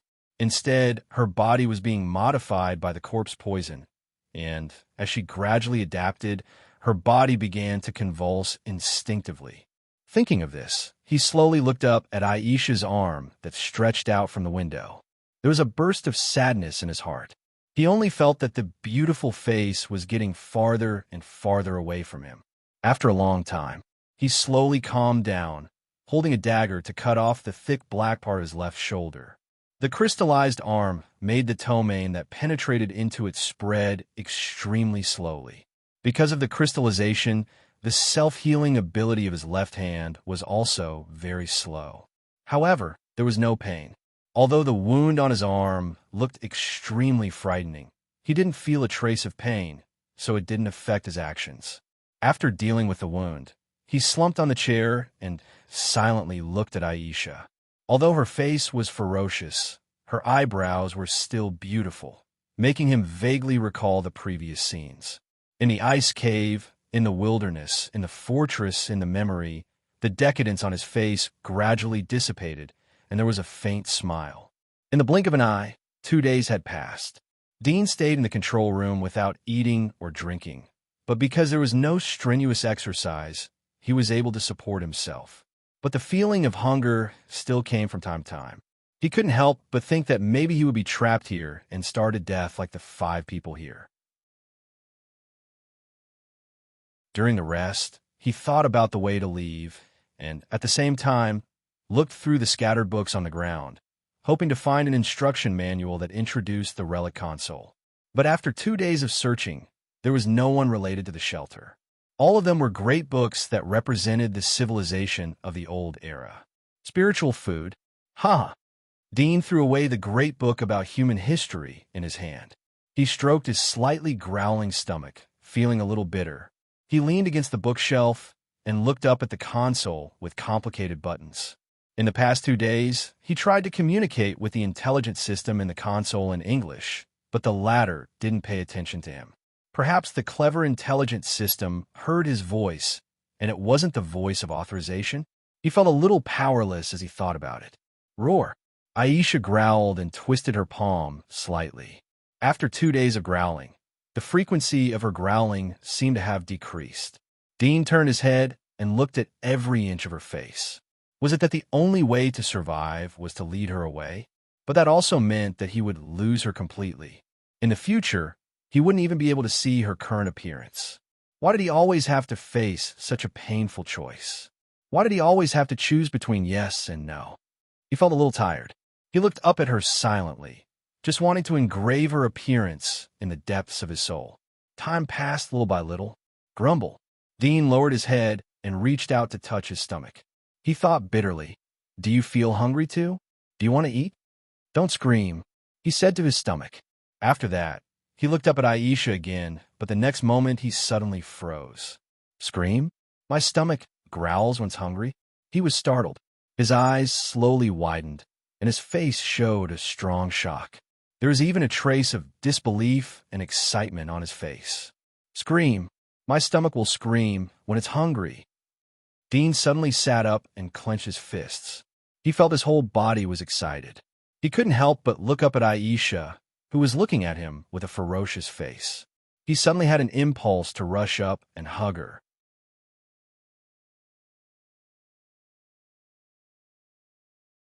Chapter 597. Roar. Aisha heard the sound and roared as if she was disturbed. Dean looked at the beautiful and ferocious face of the girl and slowly stopped laughing. Now, he had recognized the reality. The proud and gentle Aisha can't come back anymore. Miracles would not happen to him. In that case, he could only create miracles by himself. I will let you return to your original appearance. Dean's eyes were extremely gentle. He stared at her and whispered softly, like a whisper to the most passionate lover. Roar. Aisha roared even more ferociously when she heard the sound. Dean slowly stood up. Although he was in a desperate situation at the moment, his heart burst with a strong desire to live. The sadness, depression, and dejection after seeing Haisha's corpse had all disappeared at this moment. When a person's stomach is hungry, it will cry. This is an instinctive reaction. This is a conditioned reflex. Dean took a step forward and came to the front of Aisha's claw. His eyes were extremely gentle. Believe me, I will let you return to your original appearance.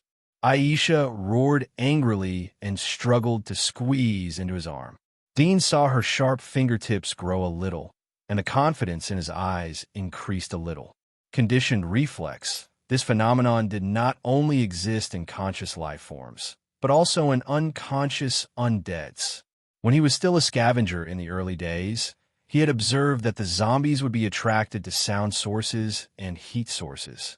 Even if the sensory organs of the zombies were completely rotten, they could still accurately track the prey and lock the position of the prey.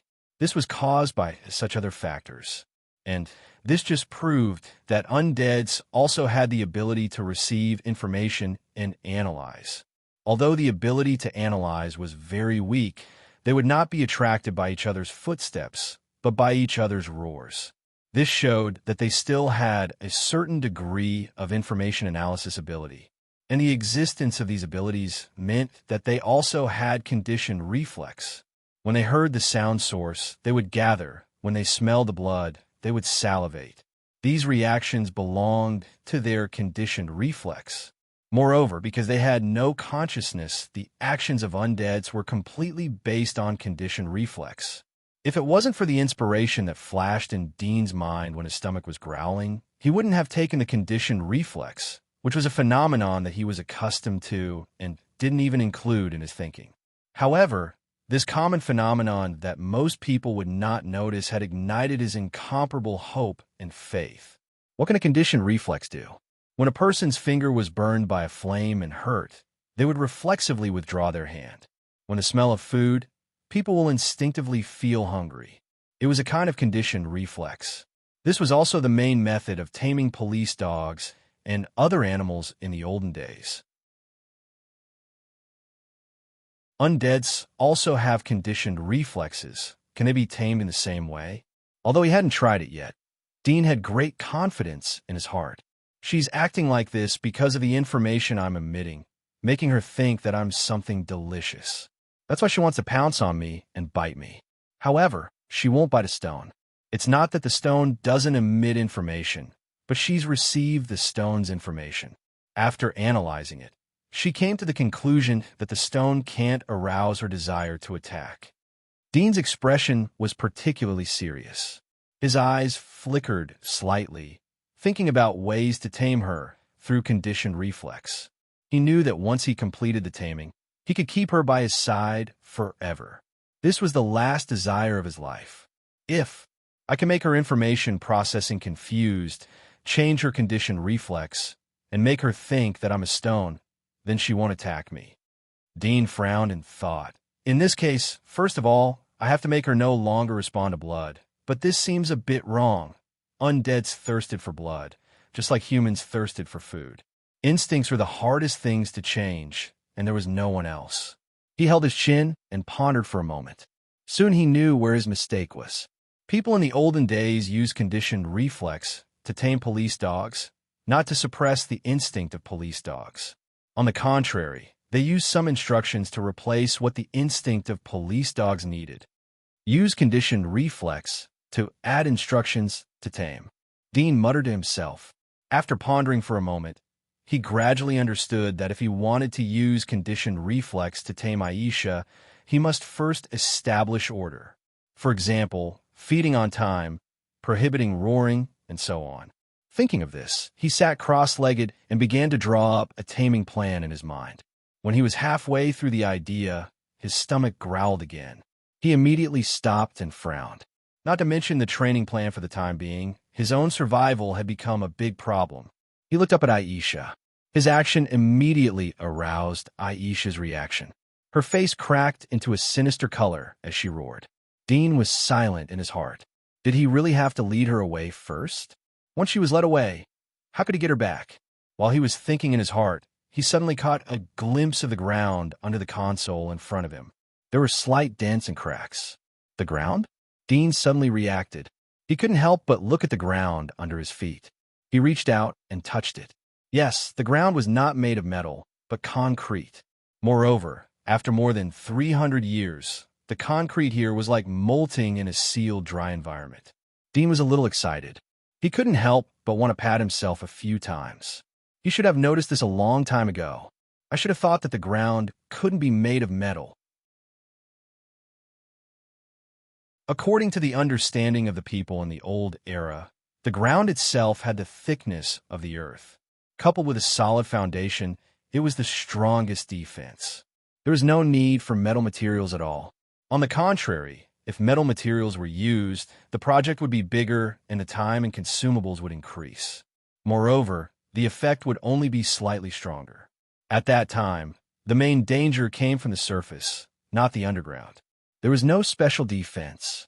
Dean thought. He quickly stood up and pushed aside the messy books and papers scattered all over the ground, revealing the concrete floor that looked like it had shed its skin. There were no tiles on it, obviously worried that the tiles would lock in the moisture on the ground and cause the shelter to be damp. Seeing the cracked and fluffy concrete ground, Dean didn't hesitate to quickly dig it with his hands. His fingernails clasped into the concrete. With the strength of his fingers, he felt like piercing into the soil. Soon, he dug out a handful of soil. Seeing that there was hope, his heart was happy. He changed his position and went to the corner of the room where there was a ventilation duct. It meant that this place was the closest to the outside. Very quickly, he dug a deep hole in the ground. He couldn't help but recall his life in prison. There was a trace of a smile in his heart. It seemed that he was destined to dig tunnels. However, the situation was undoubtedly much better than in prison. In prison, he had to hide the sound of digging and the soil dug out. But here, he could dig to his heart's content. As he dug more than a meter-deep hole, he suddenly thought of Aisha, who was outside the door. Once he climbed out of the passage, she would also leave here. He had to keep her here. If he wanted to keep her, he needed to close the door of the ruins. But there was no valve inside the ruins door. It was impossible to open and close the valve outside the ruins door. As for the mechanism on the console, he didn't dare to touch it so as not to open the door by mistake. I'll keep her here. After digging out, I'll go to the outside of the ruins to see if there is a valve to close the door. Dean immediately made up his mind. Judging from the tragic scene in the ruins, he felt that there was a high possibility that the valve was outside the ruins door. Otherwise, the people in the control room wouldn't starve to death here. He climbed out of the hole and picked up the chair that had fallen to the side. He placed it half a meter in front of Aisha's finger. Then he put the ice-crystallized flesh from his left arm on the back of the chair. It was not much different from the height of her finger. Aisha bared her fangs and growled as he moved her around. Dean glanced at her. He took out a dagger and cut his wrist. The blood flowed down the back of the chair. He stopped when half of the chair was dyed red. He quickly strangled the wound and controlled the blood flow to stop the bleeding. When he released the blood, Aisha's low growl suddenly turned into a fierce roar. At the same time, heavy breathing came out her nose. Seeing that it was effective, Dean's heart was a little relieved. He turned back to the hole and continued to dig. His digging speed was very fast. After all, his physique was not comparable to the ordinary people of the old era who were trapped here. After a few minutes, he had dug 3 or 4 meters deep. He felt that the height of the foundation should be enough. He turned to the wall next to him. As he expected, when he dug to the ground under the metal wall, all he touched was soil. It was easy to dig through. Dean dug along the metal wall and found that the thickness of the metal wall was half a meter long. He couldn't help but be secretly speechless. With such thickness, even if it was bombarded by a missile, it may not be able to destroy the ruins. Soon, after digging through the metal wall, he immediately dug up. After digging a few meters, he suddenly found that it was still soil. He could only continue to dig up. More than 10 minutes later, he dug up a gap from the other side of the metal wall. When he climbed out of the gap, he suddenly found that he had come to the ground. He could vaguely see some wandering corpses around. In the 2 days that he was locked in the small room of the ruins, the gathered corpse tide still did not completely spread, wandering here sporadically. Dean exhaled and slid down the dug passage. The whole passage was like a U-shape. Outside the metal wall of the ruins, there was soil up to a depth of more than 10 meters, so it was not so much a U-shape, but a reverse J-shape. After sliding into the bottom of the passage, Dean quickly climbed back to the room. Seeing that Aisha was still screaming outside the door, he was relieved. He turned to pick up the dagger and other things left on the ground. He took out the corpse powder and smeared it on his body again. After smearing the powder, he took a little rest and recovered some physical strength. He quickly climbed out of the dug passage and climbed to the ground outside. After coming to the ground, he looked around and found a scattered boulder. He carried it to the entrance of the passage to prevent the corpses from accidentally falling in and climbed into the control room. After doing this, he found the right direction and quickly came to the slope passage on the other side of the ruins. He saw that there were still wandering corpses inside, but the number was much less than before. He clenched the dagger and walked into the passage. Along the way, some corpses saw him and immediately avoided him. They seemed to be disgusted with his smell.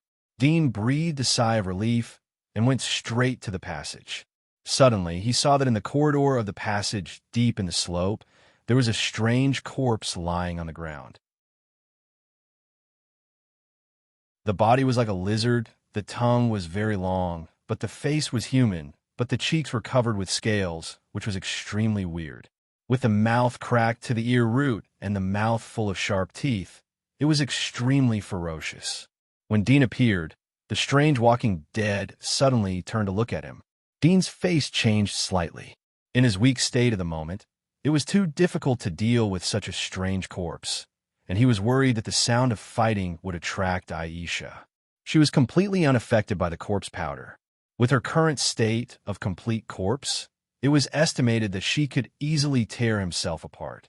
The lizard-like strange walking dead stared at him with a pair of amber eyes, and the cheeks under the cracked mouth were slightly bulging, as if it was sensing something.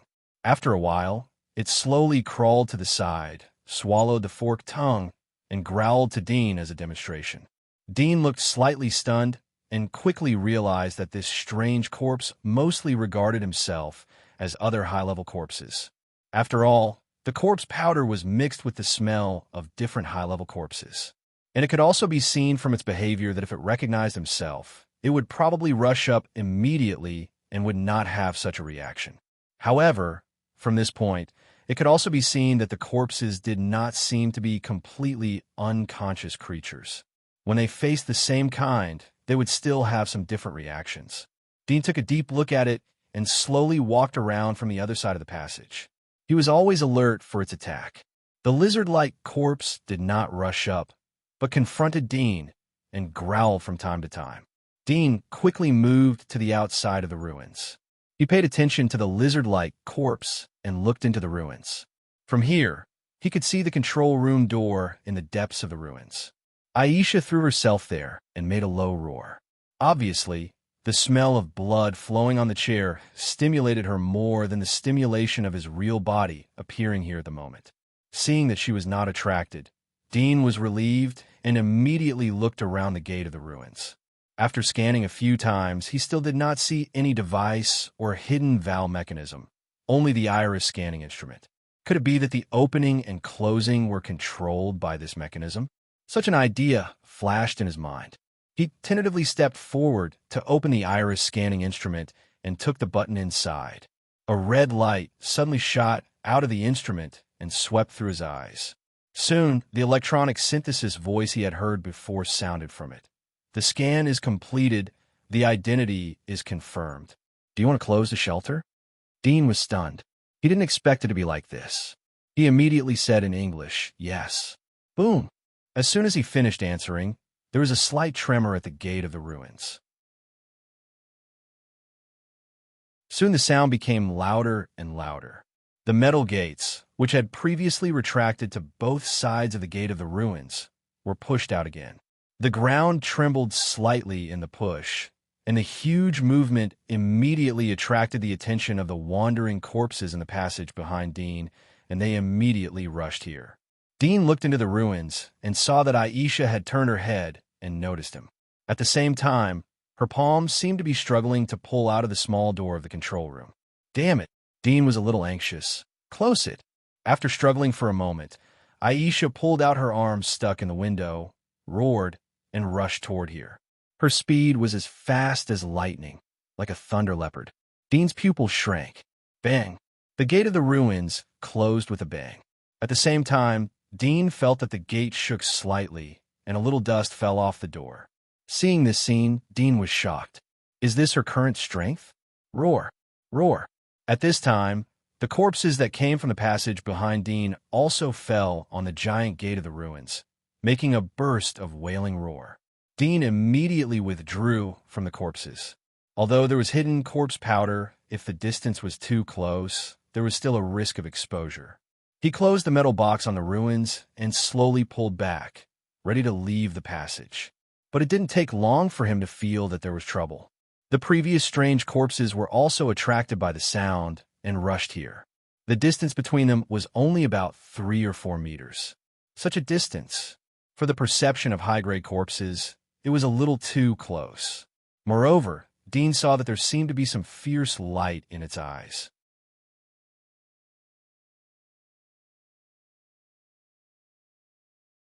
Chapter 598. Hearing this voice, Dean was shocked. Is there someone? Is it the Dragon Guard of the Dragon Clan? At this time, the undeads in the cave also seemed to notice the voice. They turned their heads and looked toward the exit of the passage, and then slowly swayed their bodies and roared as they wandered over. Lower your voice. At this time, a younger and lighter voice outside the slope passage blamed, if there is a monster lurking in this cave, you will alert the snake with such a loud voice. You don't understand this. The previous rough male voice chuckled. I originally wanted to alert the snake. There was a corpse tied here. Do you think there are monsters here who can survive? And you see the messy footprints here, so dense. There must be a lot of undeads left in this cave. When they hear my voice, they should be let out. If there are no undeads, it means that there are monsters living in it. If there are undeads, we will solve it. Yes. Another woman's voice agreed. It's dark inside. It's not good for us to fight inside. It's much easier to lead them outside. Another more stiff male voice said, "There is movement inside. Pay attention. If you meet a high-level undeads, don't be bitten." Hearing the communication of several people above, Dean immediately guessed that they should be the dragon guards sent by the fortress. Thinking of the fortress, he thought of Hathaway, and his eyes could not help but reveal a cold, killing intent. At this time, the undeads in the passage all walked toward the slow passage while several people were talking. The closer the sound was, the faster the speed of the undeads was. When they came to the slow passage, some undeads had already roared. The lizard-like undeads, who had previously confronted Dean, turned his head when he heard the voices of several people, and climbed very fast to the slow passage. In a blink of an eye, most of the undeads in the passage left. Dong! Dong! Dean heard a low sound of impact. He couldn't help but look back at the door behind him. He saw that every time the sound of impact sounded, the door would fluff a little dust. "I'll be back in a minute." Dean looked at the door of the ruins and whispered to Aisha inside. After that, he followed the corpses and slowly came to the slow passage. At this time, there was a fierce battle outside the slow passage. Several people fought with the lizard-like, strange walking dead. From time to time, there was a scream of horror. It seemed that the battle was extremely dangerous. Dean's eyes flickered slightly. When the sound of fighting gradually moved away from the exit, he slowly climbed to the top of the slow passage and exposed a little vision to look out. Suddenly, he saw that in the open space hundreds of meters away, 5 figures were surrounded by corpses. In the encirclement, the lizard-like walking dead and several other sickle walking dead, as well as the ape-armed walking dead, were fighting with 5 people. Dean glanced at the armors of the 5 people and found that, as he expected, they were dragon guards. He narrowed his eyes slightly and slowly tightened his grip on the dagger, waiting for an opportunity to ambush. In just a few minutes, the number of corpses surrounding the 5 people was mostly killed and injured. There were only hundreds of corpses in this group, most of which were low-level corpses.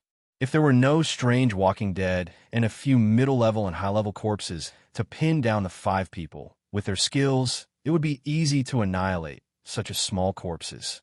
Soon, one of the rough and strong men was thrown down by the strange walking dead. Fortunately, his companion rescued him in time, so he was not bitten by the strange walking dead, but the armor on his chest was scratched and a blood mark was torn. After more than 10 minutes, the battle gradually subsided. The corpses were completely annihilated, and the fierce lizard-like, strange walking dead was also killed by several people, with its head cut off. Among the 5 people, one of them had his arm bitten by an ape-armed walking dead and was cut off by his companion in time. The other people were also injured in many places, and some were bitten and scratched by low-level corpses. After the battle, several people gasped and took out medicine to start treatment. Dean squinted for a moment and slowly groped out of the slow passage. Although his abdomen was hungry and empty, he still forced the blood in his body through the dragon blood technique and entered the state of bones. Whoosh! He suddenly rushed out, without any intention of lurking in the past. In the previous battle, he noticed that the only woman among the 5 people had a strong perception. If he lurked in the past, he would be noticed by them and lose the best opportunity to attack.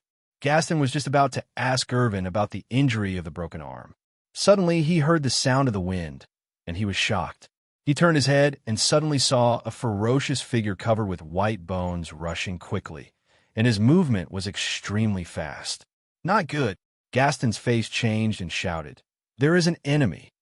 Several other people also reacted and immediately noticed the ferocious strange man rushing over.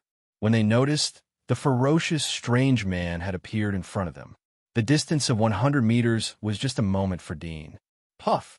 Dean took the lead to kill the nearest rough and strong man. The rough and strong man reacted very quickly. With a roar, he raised his arms covered with light, golden scales to block. The golden scales on his arms, together with his armor, formed a double defense.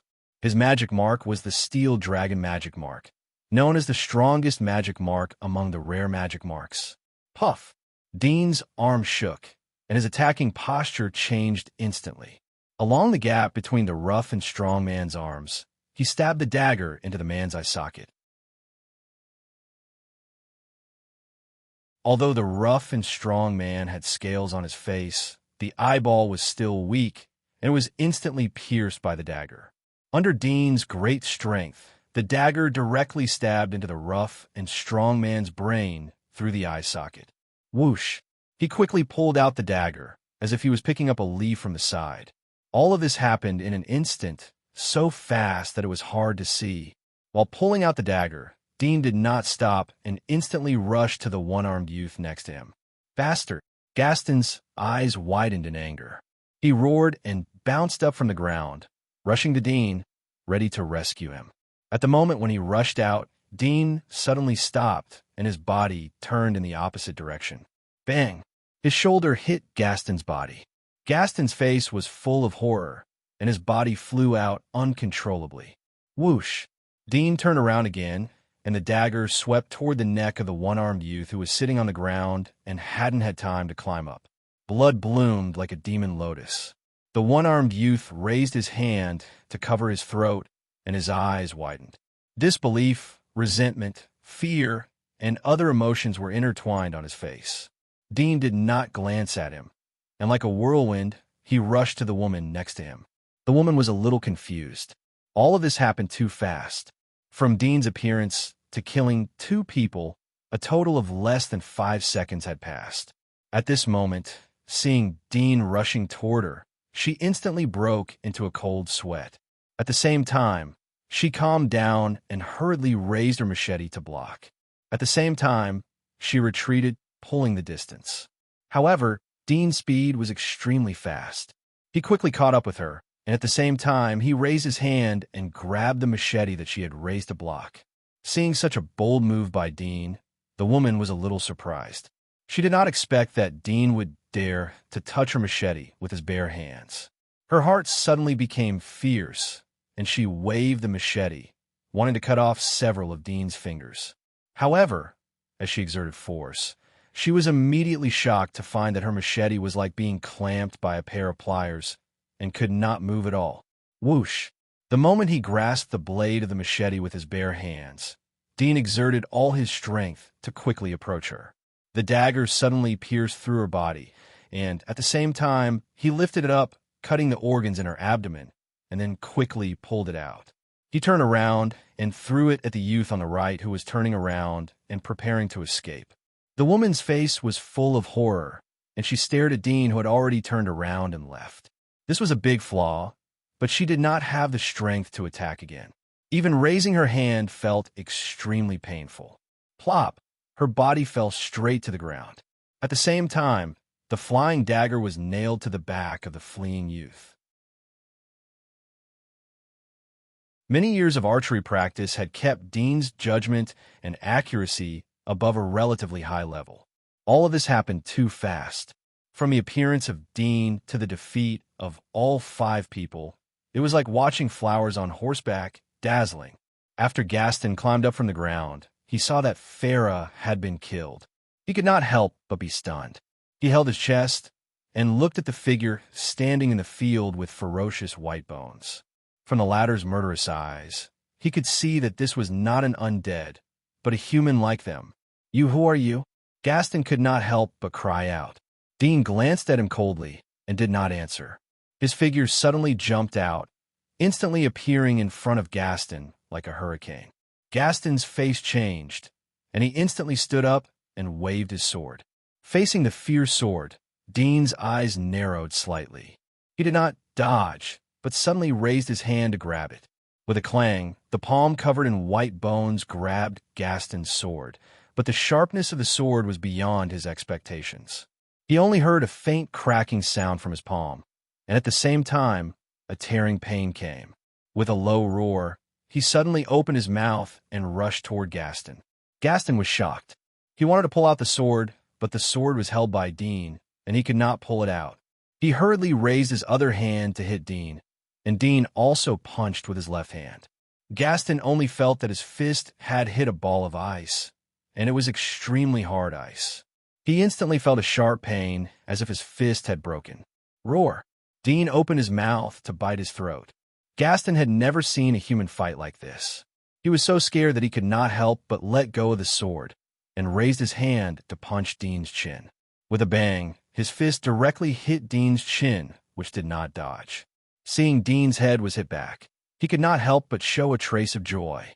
The next moment, a silver light suddenly flashed in his sight, and his neck seemed to be bitten by a mosquito. It was a little numb and itchy. He was startled and raised his hand to touch it, but his sight suddenly turned black. Flop! Gaston's head fell.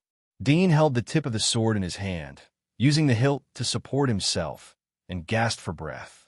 Blood slid down from the front of the hilt, dyeing the hilt red. All this ended quickly, but he had overdrawn all his physical strength.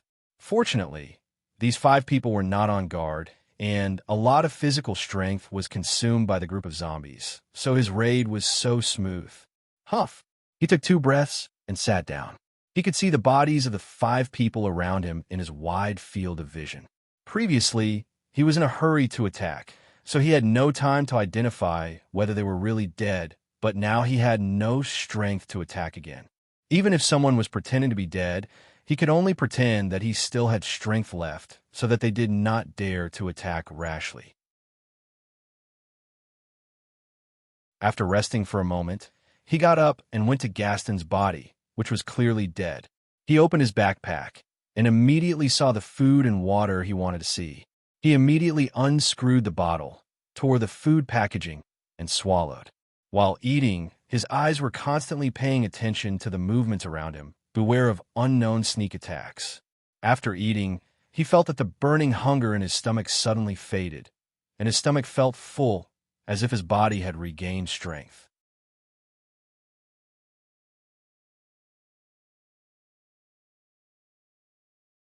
Chapter 599. Dean arrived in front of the youth who was nailed to death by the dagger.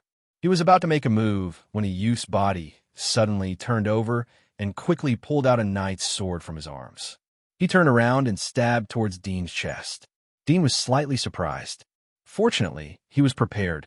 The sword in his hand was raised reflexively, blocking the sword. He quickly lifted his foot to kick the young man's shoulder, and at the same time, forced out the semi-evolved state again.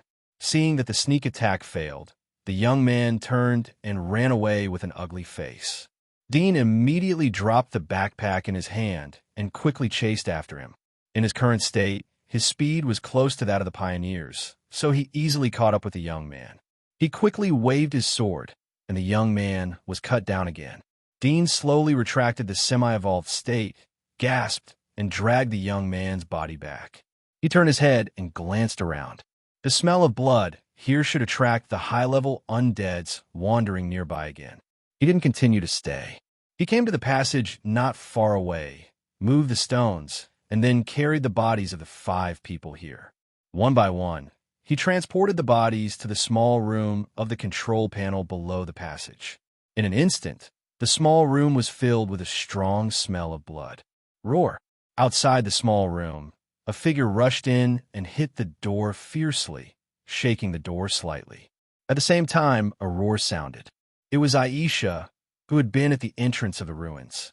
Dean saw that she was attracted, glanced at her, then turned and crawled along the passage to the place where the 5 people fought fiercely.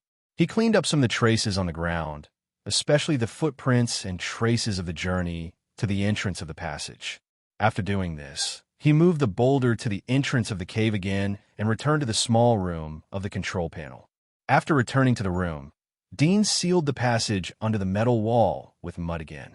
In this way, even if someone above noticed the cave covered by the stones, they would only see a deep well passage when looking inside and would not notice the small room of the control panel connected to the passage on this side. Of course, if he met someone with strong perception, it would be useless. He sat on the side of a pile of soil and leaned against the soft soil. He took out some food and water from his backpack and ate them. He felt that his physical strength had recovered a little. He immediately got up and went to the small room where Aisha was roaring nonstop. He looked at her beautiful and ferocious face. He slowly clenched his fingers and whispered, "Bear with it. Wait until we return to the giant wall. There will be a way to restore you to your original appearance." Roar! Haisha hissed and roared. Dean stared at her and slowly turned around. Looking at the 5 corpses on the ground, the trace of softness in the depths of his eyes immediately dissipated, leaving only dark coldness. He took the risk to kill these 5 people, not only for their supplies, but more importantly, to get their bodies. In order to make Aisha stop attacking him through conditioned reflex training, the most important thing in the training process was to satisfy her bloodlust. It was like training a police dog. If there were no bones or simulated bones, it would be difficult to achieve the training effect. After all the premises of conditioned reflex were based on instinct. Although it was a bit strange and sad to think that she would be trained in the same way he trained dogs and horses. But this was the only way he could think of at the moment. His goal was to keep her by his side forever and one day bring her back to the giant wall. He believed that there might be some confidential information about the undead in the Monster Research Institute in the inner wall.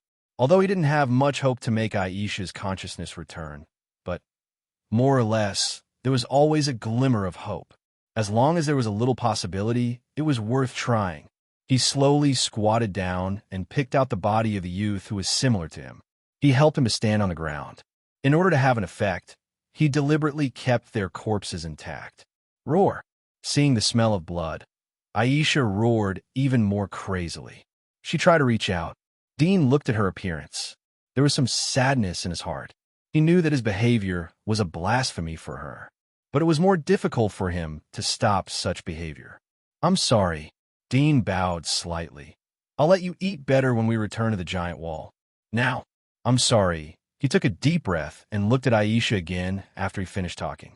In the Dragon Fortress, in a simple and magnificent hall, a delicate figure dressed in a luxurious robe sat on a throne, looking down at the few dragon guards who were half kneeling on the bright red carpet below the steps.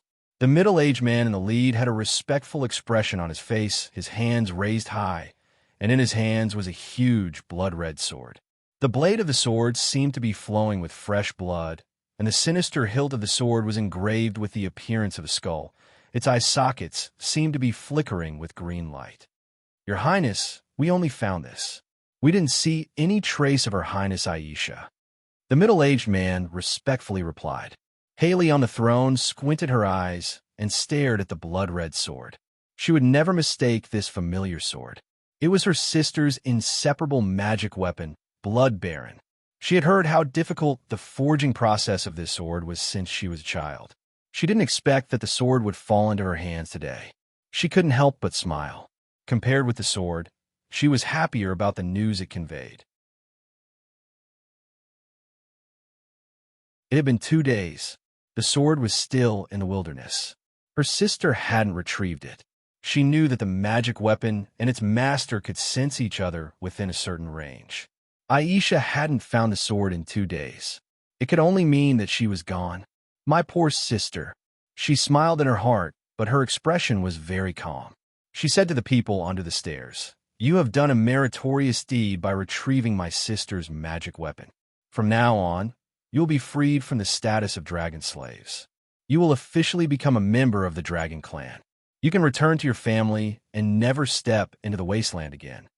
When a middle-aged man and his team members heard this, they could not help but be overjoyed and repeatedly bowed in thanks. "Thank you, Your Highness Saintess. You are truly a benevolent saintess. We will pledge our lives to the Dragon Clan and be loyal to you." Haley slightly nodded. "Go." "Yes."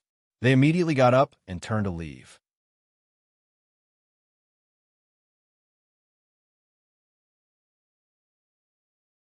Chapter 600. From this chapter onwards, the content will be on the right track. I will try to write in a way that I feel is better. Earth was still orbiting according to the orbit of the stars. In the blink of an eye, 2 months passed. The dark snow dormant inside and outside the giant wall gradually melted, and the temperature on the surface slowly rose. The rainy season was approaching. This was not good news for everyone. Compared to the solidified snow, people hated the all-pervasive rain even more. "Captain, why did we come to this area?" Sereth looked worriedly at the broken corpses all around him and said to the captain, "I heard from a brother of Team 3 that in the past 2 months, most of the hunting teams in the Red Desolate Zone 2 have disappeared, and none of them have survived. There are already rumors that there are terrifying monsters lurking here. If we encounter them, we'll probably be in trouble." Sereth nodded. Saunier patted him on the shoulder and smiled. "Buddy, these are all rumors. This place has been baptized by the corpse tide, so how can there be any high-level monsters left? The corpse king that gathered the corpse tide has long been killed, and its weapons have fallen into Her Highness Hathaway's hands. God bless us. I hope we're fine." Sereth's worry did not disappear as he prayed. Langdon smiled. "This is the wasteland, the forbidden land of God. Even if there's a God, he can't protect you." Sereth glared at her. "Nonsense. This world was created by God. Don't blaspheme God anywhere in the world." Langdon was unhappy when she heard this. "Even if there's a God, he's an evil God." "Shut up," Saunier suddenly said. The two ignored him and continued to argue. Saunier looked ahead and said in a deep voice, "Who are you?" A thin figure stood there. He was relatively slender but bony, with deep eye sockets. He was wearing tattered armor with a faint engraving of the dragon emblem. At this moment, he was staring straight at the 5 of them. In his deep eye sockets were a pair of pitch-black eyes without the slightest emotion, making Saunier extremely uncomfortable and feel a great threat. Langdon and Sereth immediately sensed the silent appearance of this figure and were shocked, especially Langdon. She had the ability to detect heat sources. Although she was arguing with Sereth, she was constantly observing the surroundings and did not notice when this person had approached and appeared directly in front of them. It was not an exaggeration to say that he was a ghost. The ghostly figure did not reply. He looked at them indifferently with his dark eyes, and then his figure suddenly flickered and disappeared into thin air. Seeing the latter disappear, Sereth was bewildered. Was it an illusion just now? The next moment, he heard Captain Saunier shout, "Be careful." Just as he reacted, he suddenly saw the ghostly figure that had disappeared earlier appear directly in front of him, as if it had teleported. This change was beyond his expectations. Just as he was about to block, he felt a pain in his abdomen, and his body was sent flying. After sending one person flying, the ghostly figure dashed forward like a wolf in a flock of sheep. In the blink of an eye, Langdon, who was proficient in perception, was knocked down. A cold light slashed across Langdon's snow-white neck. The girl's eyes widened as she fell to the ground unwillingly. "No!" Saunier's eyes almost popped out of their sockets. With a roar, he drew his sword and rushed out. His sword was light, sharp, and fast. However, after exchanging blows several times, the sword was unable to even touch the ghostly figure. Soon, when their palms crossed, Saunier's sword mysteriously disappeared and fell into the hand of the ghostly figure. The next moment, with a flash of light, Saunier's body stiffened. He raised his hand to cover the blade in his chest. For the first time, he truly felt the sharpness of the sword. After he fell, the ghostly figure pulled out the sword and flicked its finger. The sharp sword flew out and stabbed into the ground, trembling nonstop. The ghostly figure bent down to pick up the corpses, turned around, and ran away quickly. The way it ran was like a gorilla in the forest. Soon, the ghostly figure stopped in front of a boulder. It moved the boulder away and threw the 3 corpses into the passage. Then it slid down the passage and climbed out from the other side. It returned to the control room, where it had been living for 2 months. The small room was rather messy. Bones were scattered all over the floor, all of which had been gnawed and stained with blood. Most of the bones were still stained with blood and flesh. Other than that, the stink of feces and urine drifted over from the corner of the wall. Above the stink of filth, the treasures of human civilization on the bookshelves were covered, but it was still difficult to cover the disgusting stench. Dean threw the 3 corpses into the small room buried deep in the ground. He lay down and rested. He didn't care about the stench in the air. While resting, He looked at the beautiful figure standing quietly a few meters in front of him. Compared to the bloody, chaotic, and filthy environment around her, she was like a green lotus. As long as he gazed at her, even in such an environment, Dean didn't feel the slightest bit tired. The surrounding bones were like flowers in full bloom, and each one was floating with a pleasant fragrance. His cheekbones were so thin that his cheekbones were prominent. There was a smile on his cheekbones. "When the last instruction training is over, we can go back," he said softly to her. Aisha stood quietly, expressionless. She didn't roar or respond. She didn't even blink her eyelids. She stood in front of Dean like a wooden sculpture. Dean had long been accustomed to her state. He smiled and waited for his physical strength to recover a little. He climbed up from the ground, picked up the woman's corpse, and handed it to her. The strong smell of blood drifted out from Langdon's snow-white neck. It was like a tempting devil's claw, constantly stimulating Aisha's senses. Her pure black eyes slightly shrank, her snow-white nose slightly twitched, and the corner of her mouth slightly trembled. It seemed that she was trying to endure and was extremely eager. Dean silently counted the time in his heart. Soon, 5 minutes had passed. At this time, Aisha's reaction was much stronger. Her originally vertical hands trembled slightly, and her neck slightly twisted. Her eyes were fixed on the snow-white neck in front of her. Dean saw that she was about to reach her limit, so he immediately snapped his fingers. Hearing the snapping sound, Aisha instantly looked like she had been freed from a cage. She showed an extremely ferocious and ugly expression. Her originally beautiful face was instantly torn apart. She completely disregarded her image and picked up the food in front of her. She bit, gnawed, and swallowed like a hungry traveler who had fainted and wolfed down a piece of black bread. This twisted and bloody scene was staged in front of Dean. It seemed that because she was too excited, Aisha bit so hard that blood spurted out from Langdon's snow-white neck and splashed on Dean's face. However, Dean just quietly stared at the crazy figure in front of him, as if he didn't feel anything. After Langdon's neck was completely bitten off, Dean snapped his fingers again. The crazy Aisha immediately froze, stopped, and then let go of her hand. Langdon's body, which she was holding in her arms, fell straight to the ground. His head, which still had a sliver of blood on it, immediately broke off in the fall. The head fell off and rolled to the side of the skeleton's pelvis. Her beautiful eyes were still wide open. Dean looked at Aisha, who had regained her calmness. His eyes showed a gentle color. He took out a clean silk handkerchief from his arms and gently wiped Aisha's blood-stained lips. As for where this silk handkerchief came from, he couldn't remember clearly. It seemed to be from a woman in a squad he had killed a few days ago. While Dean was wiping, Aisha was expressionless. She was motionless and motionless. After wiping her lips, Dean looked at her and smiled. Then he stretched out his hand to her, like a gentleman at a ball inviting a noble lady. Aisha was silent for a moment when she saw his raised hand. Her palm was slightly raised, a little stiff, but she handed it to Dean as if she was returning a courtesy. Dean was very satisfied. He pinched her fingertips and held them up gracefully.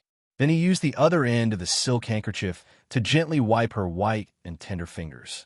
One by one, he wiped all the blood stains in the gaps between her fingers. He was like a rich man wiping his most beloved jewelry. Soon, he finished wiping and put down her palm in the same elegant posture. He smiled and asked, "You've been standing for so long. Are you tired?" Aisha was expressionless and motionless. Dean showed a happy smile as if he had gotten the answer. He said, "Tired? Let's sit down and have a rest, okay?"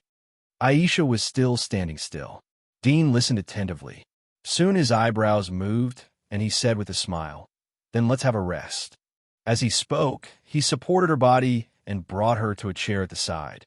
He took out 2 metal rods from his belt and lightly tapped them twice, making a ding-ding sound. Aisha slowly sat on the chair, but her back was still straight. Dean smiled and sat on the ground next to the chair. He rested his head on her lap and gently stroked her calf. He said softly, We will go back soon. At that time, I will help you find a way to restore your consciousness. After all, didn't they say that even God exists? In that case, why can't there be a way to bring the dead back to life? Well, I know that you and I have the same idea. You have a good rest. I'm a little tired. A few days later, in the Dragon Fortress, Jacques bowed his head and looked at Haley, who was sitting on the majestic throne above the steps. He said, "Your Royal Highness, the squads in the second area of the Red Wasteland have frequently disappeared. All of them were wiped out. It's a bit unreasonable to say that such a situation is normal. According to our past experience, even if we encountered a high-level monster, there would be some news. It's unlikely that the whole team would be wiped out. I hope that your Royal Highness can investigate this." Haley said in a condescending tone, "What do you think is the situation?" Jacques secretly glanced at her. He was hesitant, but he still said his thoughts. "Your Royal Highness, you said that Her Royal Highness Aisha died together with the Corpse King. However, in my opinion, although the Corpse King was guarded by 2 giant corpses and was very terrible, it shouldn't be Her Royal Highness Aisha's opponent. Perhaps there are changes in the second area of the Red Wasteland that we don't know about." Haley narrowed her eyes. "So, you think my sister is not dead?" Jacques shook his head. "That's not what I mean. Her Royal Highness Aisha's blood baron is inseparable from her. If the sword is dead, the sword is dead. I just think that if Her Royal Highness Aisha is dead, it means that the Corpse King in the second area of the Red Wasteland is stronger than we thought. Perhaps there are 3 giant corpses guarding the Corpse King. If that's the case, we may have missed one. I think that we should send an elite team to investigate so as to avoid unnecessary sacrifice of ordinary dragon guards." Haley nodded slightly. "Interesting. Let's do that. You will personally lead the team to investigate this matter." Jacques breathed a sigh of relief and quickly accepted the order. After Jacques left the hall, a person immediately flashed out from the dark side of the hall and said to Haley, "Your Royal Highness, we can't let Jacques go to the second area of the Red Wasteland. Her perception ability is one of the best among the 8 generals. If she really finds something, won't," Haley said indifferently. "The best way to solve suspicion is to let her find the answer herself. Do you think I don't know that the purpose of her going to the Red Wasteland is to find out the cause of my sister's death? Humph, she is too self-righteous. Considering the situation of the corpse tide at that time, my sister's body would not be left after her death. Don't forget, she is the purest person in our dragon clan. Her blood has a fatal attraction to monsters." "I see." The shadow bowed his head and said respectfully, "Your Royal Highness is thoughtful." In the vast and chaotic wasteland, 2 figures walked on foot. From a figure, it was a man and a woman. The man was carrying a small backpack, and the woman was empty-handed. She followed the man closely like a ghost. In the sky filled with dark clouds, there was a faint sound of thunder. It seemed that a heavy rain was coming. Dean was a little tired, so he stopped to take a rest. He heard the sound of thunder above his head. He looked up and suddenly thought of something. He looked around and soon found a bush. He walked over, found a few big leaves, and weaved them into a straw umbrella. Not long after he was done, heavy rain began to fall, and the raindrops quickly soaked the ground. He held the straw umbrella over Haley's head. As the breeze blew, he looked at Haley and smiled. Haley was expressionless. Her pure black eyes quietly looked at the distance in front of her, as if she was watching another world. Dean smiled and looked up at the curtain of rain. He said to Haley beside him, "The sky is so far away from us. Why does its rain fall on the ground?" Haley was silent and did not answer.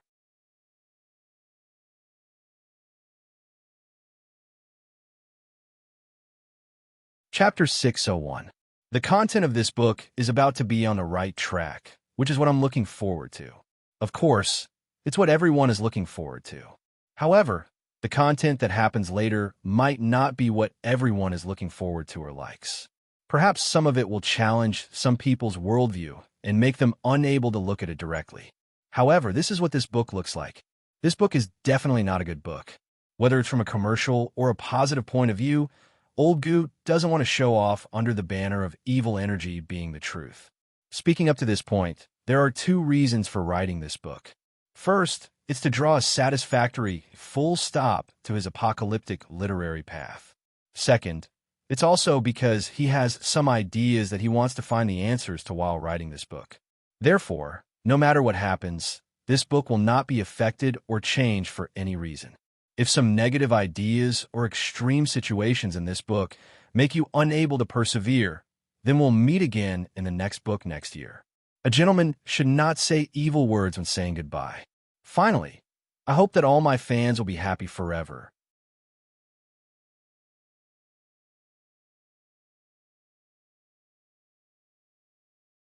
Chapter 602.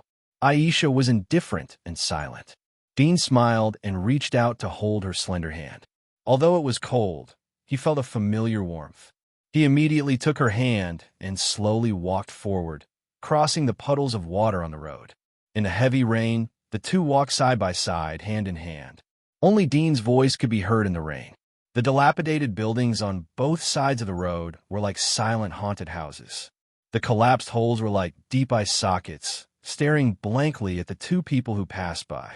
Under the washing of the heavy rain, the dilapidated walls were washed away and polished to become smoother. The disastrous rain came and went quickly. In the blink of an eye, the rain stopped. Only 1 or 2 drops of rain occasionally fell on the muddy puddles on the road, causing ripples to appear. The puddles reflected the dusky sky, causing the ripples to distort. Dean saw that the rain had stopped, so he put away the umbrella. Suddenly, he felt a bit cold on his shoulder. He turned around and saw that his left shoulder was wet from the rain. He put away the straw umbrella and grabbed the clothes on his shoulder. He wrung out the rain and continued to walk forward with Aisha. When he reached the crossroads of a street, he stopped and looked at the southeast. He was silent for a moment and turned to Aisha. Your weapon was not found in the tide of corpses. It should have been recovered by the Dragon Clan. Don't worry. When we return to the giant wall, everything we have lost will return to our hands. I promise you. Aisha looked at him with her pure black eyes. It seemed that she was saying that she believed in him. Dean thought so. He smiled and took her in the other direction. A black that was crawling on the towering giant wall. It looked like a mosquito crawling on the wall. Sergei held the rope with both hands and quickly slid down. He secretly took a deep breath. Every time he climbed over the giant wall, he felt particularly nervous and scared. This height was beyond his limit. Once he fell, he would be smashed to pieces. Therefore, he would carefully check the rope and observe the direction of the wind to avoid encountering strong winds. Bang! When he was 7 or 8 meters above the ground, he loosened his grip and jumped off the rope.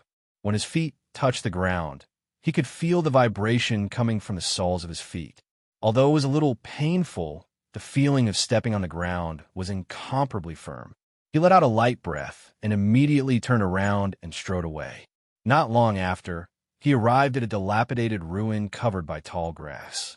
He circled to a corner of the ruins and pushed aside a cluster of lush green grass, revealing a hole that led to the rubble of the ruins. He walked in and came to the basement of the ruined building. There was a dusty car parked there. He lay down and climbed under the metal. There was a staircase passage. His body went down the stairs, took out a match, and lit the oil lamp on the wall. He slowly stood up and walked down the winding stairs. Soon, he came to the end of the passage, where there was a black iron door. He took out the key and opened the door. There was an extremely spacious basement. It was more like an underground cave than a basement. There were soil and rock walls inlaid with oil lamps. In addition, the wide cave was filled with objects. They weren't hunting equipment, but metal raw materials, rubber, and other different kinds of materials. Sergei glanced at the familiar cave. He didn't see anything unusual. He took off the huge bag from his back and put it aside. There was enough food and water for him to continue living here for a while. He came to the side of a simple bed that was laid on a metal board and lay down. He leaned against the bed and crossed his legs. He took out a dagger and a piece of wood beside the bed and began carving puppets out of boredom as usual. This was his idea to relieve boredom when he saw the carvings in Dean's room. After trying out, he learned very quickly. After 2 attempts, he was able to carve things with ease. The carvings were vivid and lifelike. However, the puppets he carved were different from others. He only carved women. Moreover, they were naked women, because it was his biggest hobby. The sharp dagger slid across the wood. Between the alternating shaving and shaving techniques, the outline of a perfectly round breast appeared. He was very satisfied and leaned in to kiss it. He felt as if he was kissing a real beauty's breast. He couldn't help but close his eyes in comfort. Soon he loosened his lips and revealed a hearty smile. "You are my 108th woman. I will call you 108th. Do you understand?" Of course, Marionette couldn't speak, but Sergei always had a way with women. After he finished speaking, the dagger in his hand quickly moved and traced between Marionette's lips. Soon, the corner of Marionette's mouth outlined a trace of an upward arc, seemingly shy, but also happy. Sergei couldn't help but laugh. Halfway through his laughter, he was suddenly startled. He couldn't help but raise his head to look up, and his expression became serious. He straightened his body and flipped himself up from the metal plate. He came to a wall of the cave and bent his ear to listen.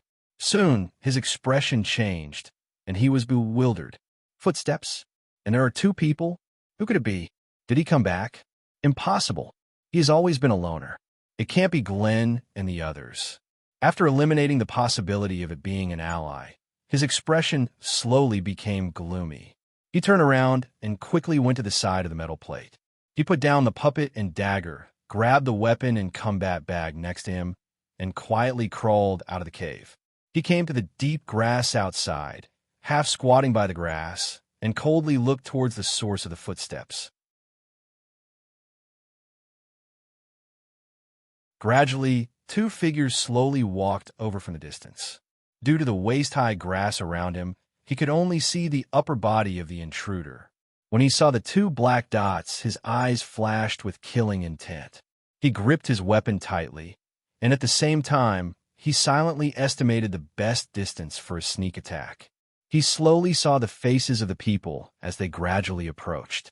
He couldn't help but widen his eyes. He rubbed his eyes again. This time he could see more clearly. "Master!" Sergei couldn't help but stand up. He was pleasantly surprised to see Dean. He raised his hand and waved at him. Dean's face didn't show any surprise when he saw Sergei's shaved head. He was holding Aisha's hand as he walked forward. Sergei saw that Dudian was walking slowly, so he took the initiative to run towards him. He was surprised when he saw Dudian's appearance. He hadn't seen Dudian for 2 or 3 months. In his mind, Dudian was still a teenager. At this moment, there were strands of white hair. The rest of the black hair had faded as if it was smeared with frost. He looked a bit lethargic. Sergei couldn't believe it. "Young master," Dudian asked, "what?" Sergei's heart shrank as he saw Dudian's calm eyes. There was a strange feeling in his heart. He felt that Dudian was a bit strange. It seemed that Dudian was very different from the youth in his memory. However, there was one thing that didn't change. It was hard to guess Dudian's thoughts and thoughts from Dudian's eyes. "No, nothing." Sergei shook his head. Suddenly, he felt the hairs on his body stand up. It seemed that an extremely evil gaze was staring at him. He couldn't help but shrink his pores. He looked towards the source of the chill. He saw a slim figure behind Dean. However, he subconsciously took a step back when he saw the figure. It was as if he had met a natural enemy. There was an uncontrollable shiver that spread throughout his body. Dean noticed Sergei's frightened appearance. He looked at Aisha and saw her gloomy expression. It seemed that she was enduring. He couldn't help but frown. It seemed that he needed to strengthen the training. "This is my friend. You don't have to worry," Dean said, "but she has a bad temper. It's best not to get close to her. Don't let her see red objects."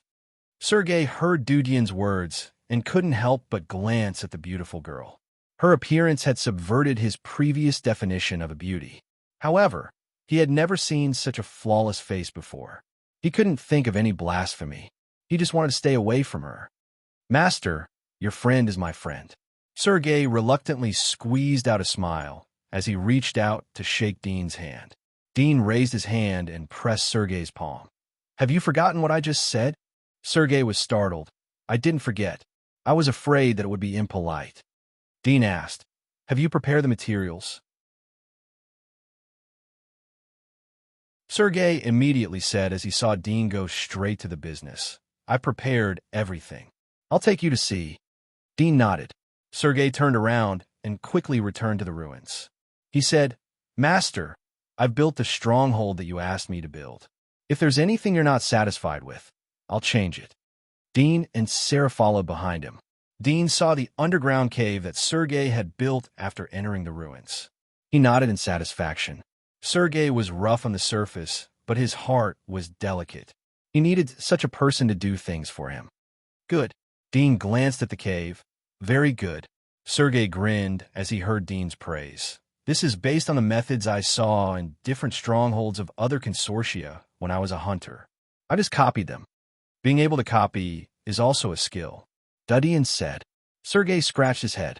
Dean came to the front of the materials and glanced at them. He knew that the number of materials was correct. He looked at Sergei. You have worked hard these days. Go back to your residence and rest. Tell Glenn and Nicholas that I'm going back. Tell them to prepare the troops and money. Sergei was surprised. Master, what are you going to do? Go to war. Dean's voice was incomparably calm. In the blink of an eye, 2 months had passed since the rainy season began. Dean was sitting under a broken stone. The stone was like an umbrella to block the rain. He looked at the sky and the earth that was covered by the curtain of rain. He was silent for a moment. He looked at Aisha, who was sitting next to him. Do you remember the first time we met in such weather? Aisha was silent. Dadian tilted his head and looked at the towering wall on the left. He narrowed his eyes. If the day I woke up is my birthday, then I should be 18 years old by now. Aisha was still silent. Dean continued. In the blink of an eye, I've been in this world for 10 years. 10 years. I only have 8 years of memories from before. Of these 8 years of memories, I can only remember about 5 years. Tell me, do I belong to this world or that world? There was no response. Dean looked into the distance. There was a trace of uncertainty in his eyes. After a moment, he slowly retracted his eyes. The sky is clear. The rain stopped. The sun penetrated through the turbid clouds and shined on the ground. The air was full of rotten smell. It was a fresh smell. Dean slowly got up and gently rubbed his fingers to make a small sound. Aisha immediately got up and followed him like a shadow. The two returned to the cave under the ruins. Dean moved some strange parts out of the ruins and piled them up in the open space. Then he assembled them one by one. After 2 months of smelting and forging, his new invention was basically completed. This time the main purpose of the new invention was not to kill the enemy, but to protect himself. And under the current conditions, the only new divine art he could think of and create was only one, and that was the weapon of lightning. A fortress full of thunder and lightning, and a set of armor full of high-voltage direct current. This was his new magic. Even if the enemy was 10 times or 100 times stronger than the Pioneer, he believed that he couldn't be faster than the speed of the electric current. Anyone who attacked him would be killed by him. As for other technological items, the most lethal ones were thermal weapons. But whether it was missiles or other weapons of mass destruction, first of all, it was too difficult to make them. Secondly, even if they were made, the effect on the Pioneer was not strong unless it was a sneak attack. However, a sneak attack could be successful. If it was a second or third time, it would be equal to a full-scale war with the inner wall. At that time, the role of missiles would be almost zero. The inner wall could easily send assassin-type pioneers to sneak into his fortress and assassinate him. Therefore, in front of so many weapons, only thunder and lightning could protect him. Even if the enemy's speed was faster than his reaction, and the assassination technique was faster than his senses, he would have an immortal body with the protection of the fortress covered in high-voltage electric currents and the armor. And this was the biggest capital of his survival. If it wasn't for the arrangement of the electric current to the inner wall, which requires too many grid lines, it would be enough to rule the whole world by electricity alone. Dean was regretful, but he was quite satisfied with self-protection. As for fighting, he had many ways. You're tuning into the Warrior Lore YouTube channel. Don't forget to subscribe and join us on this journey to catch the most captivating stories.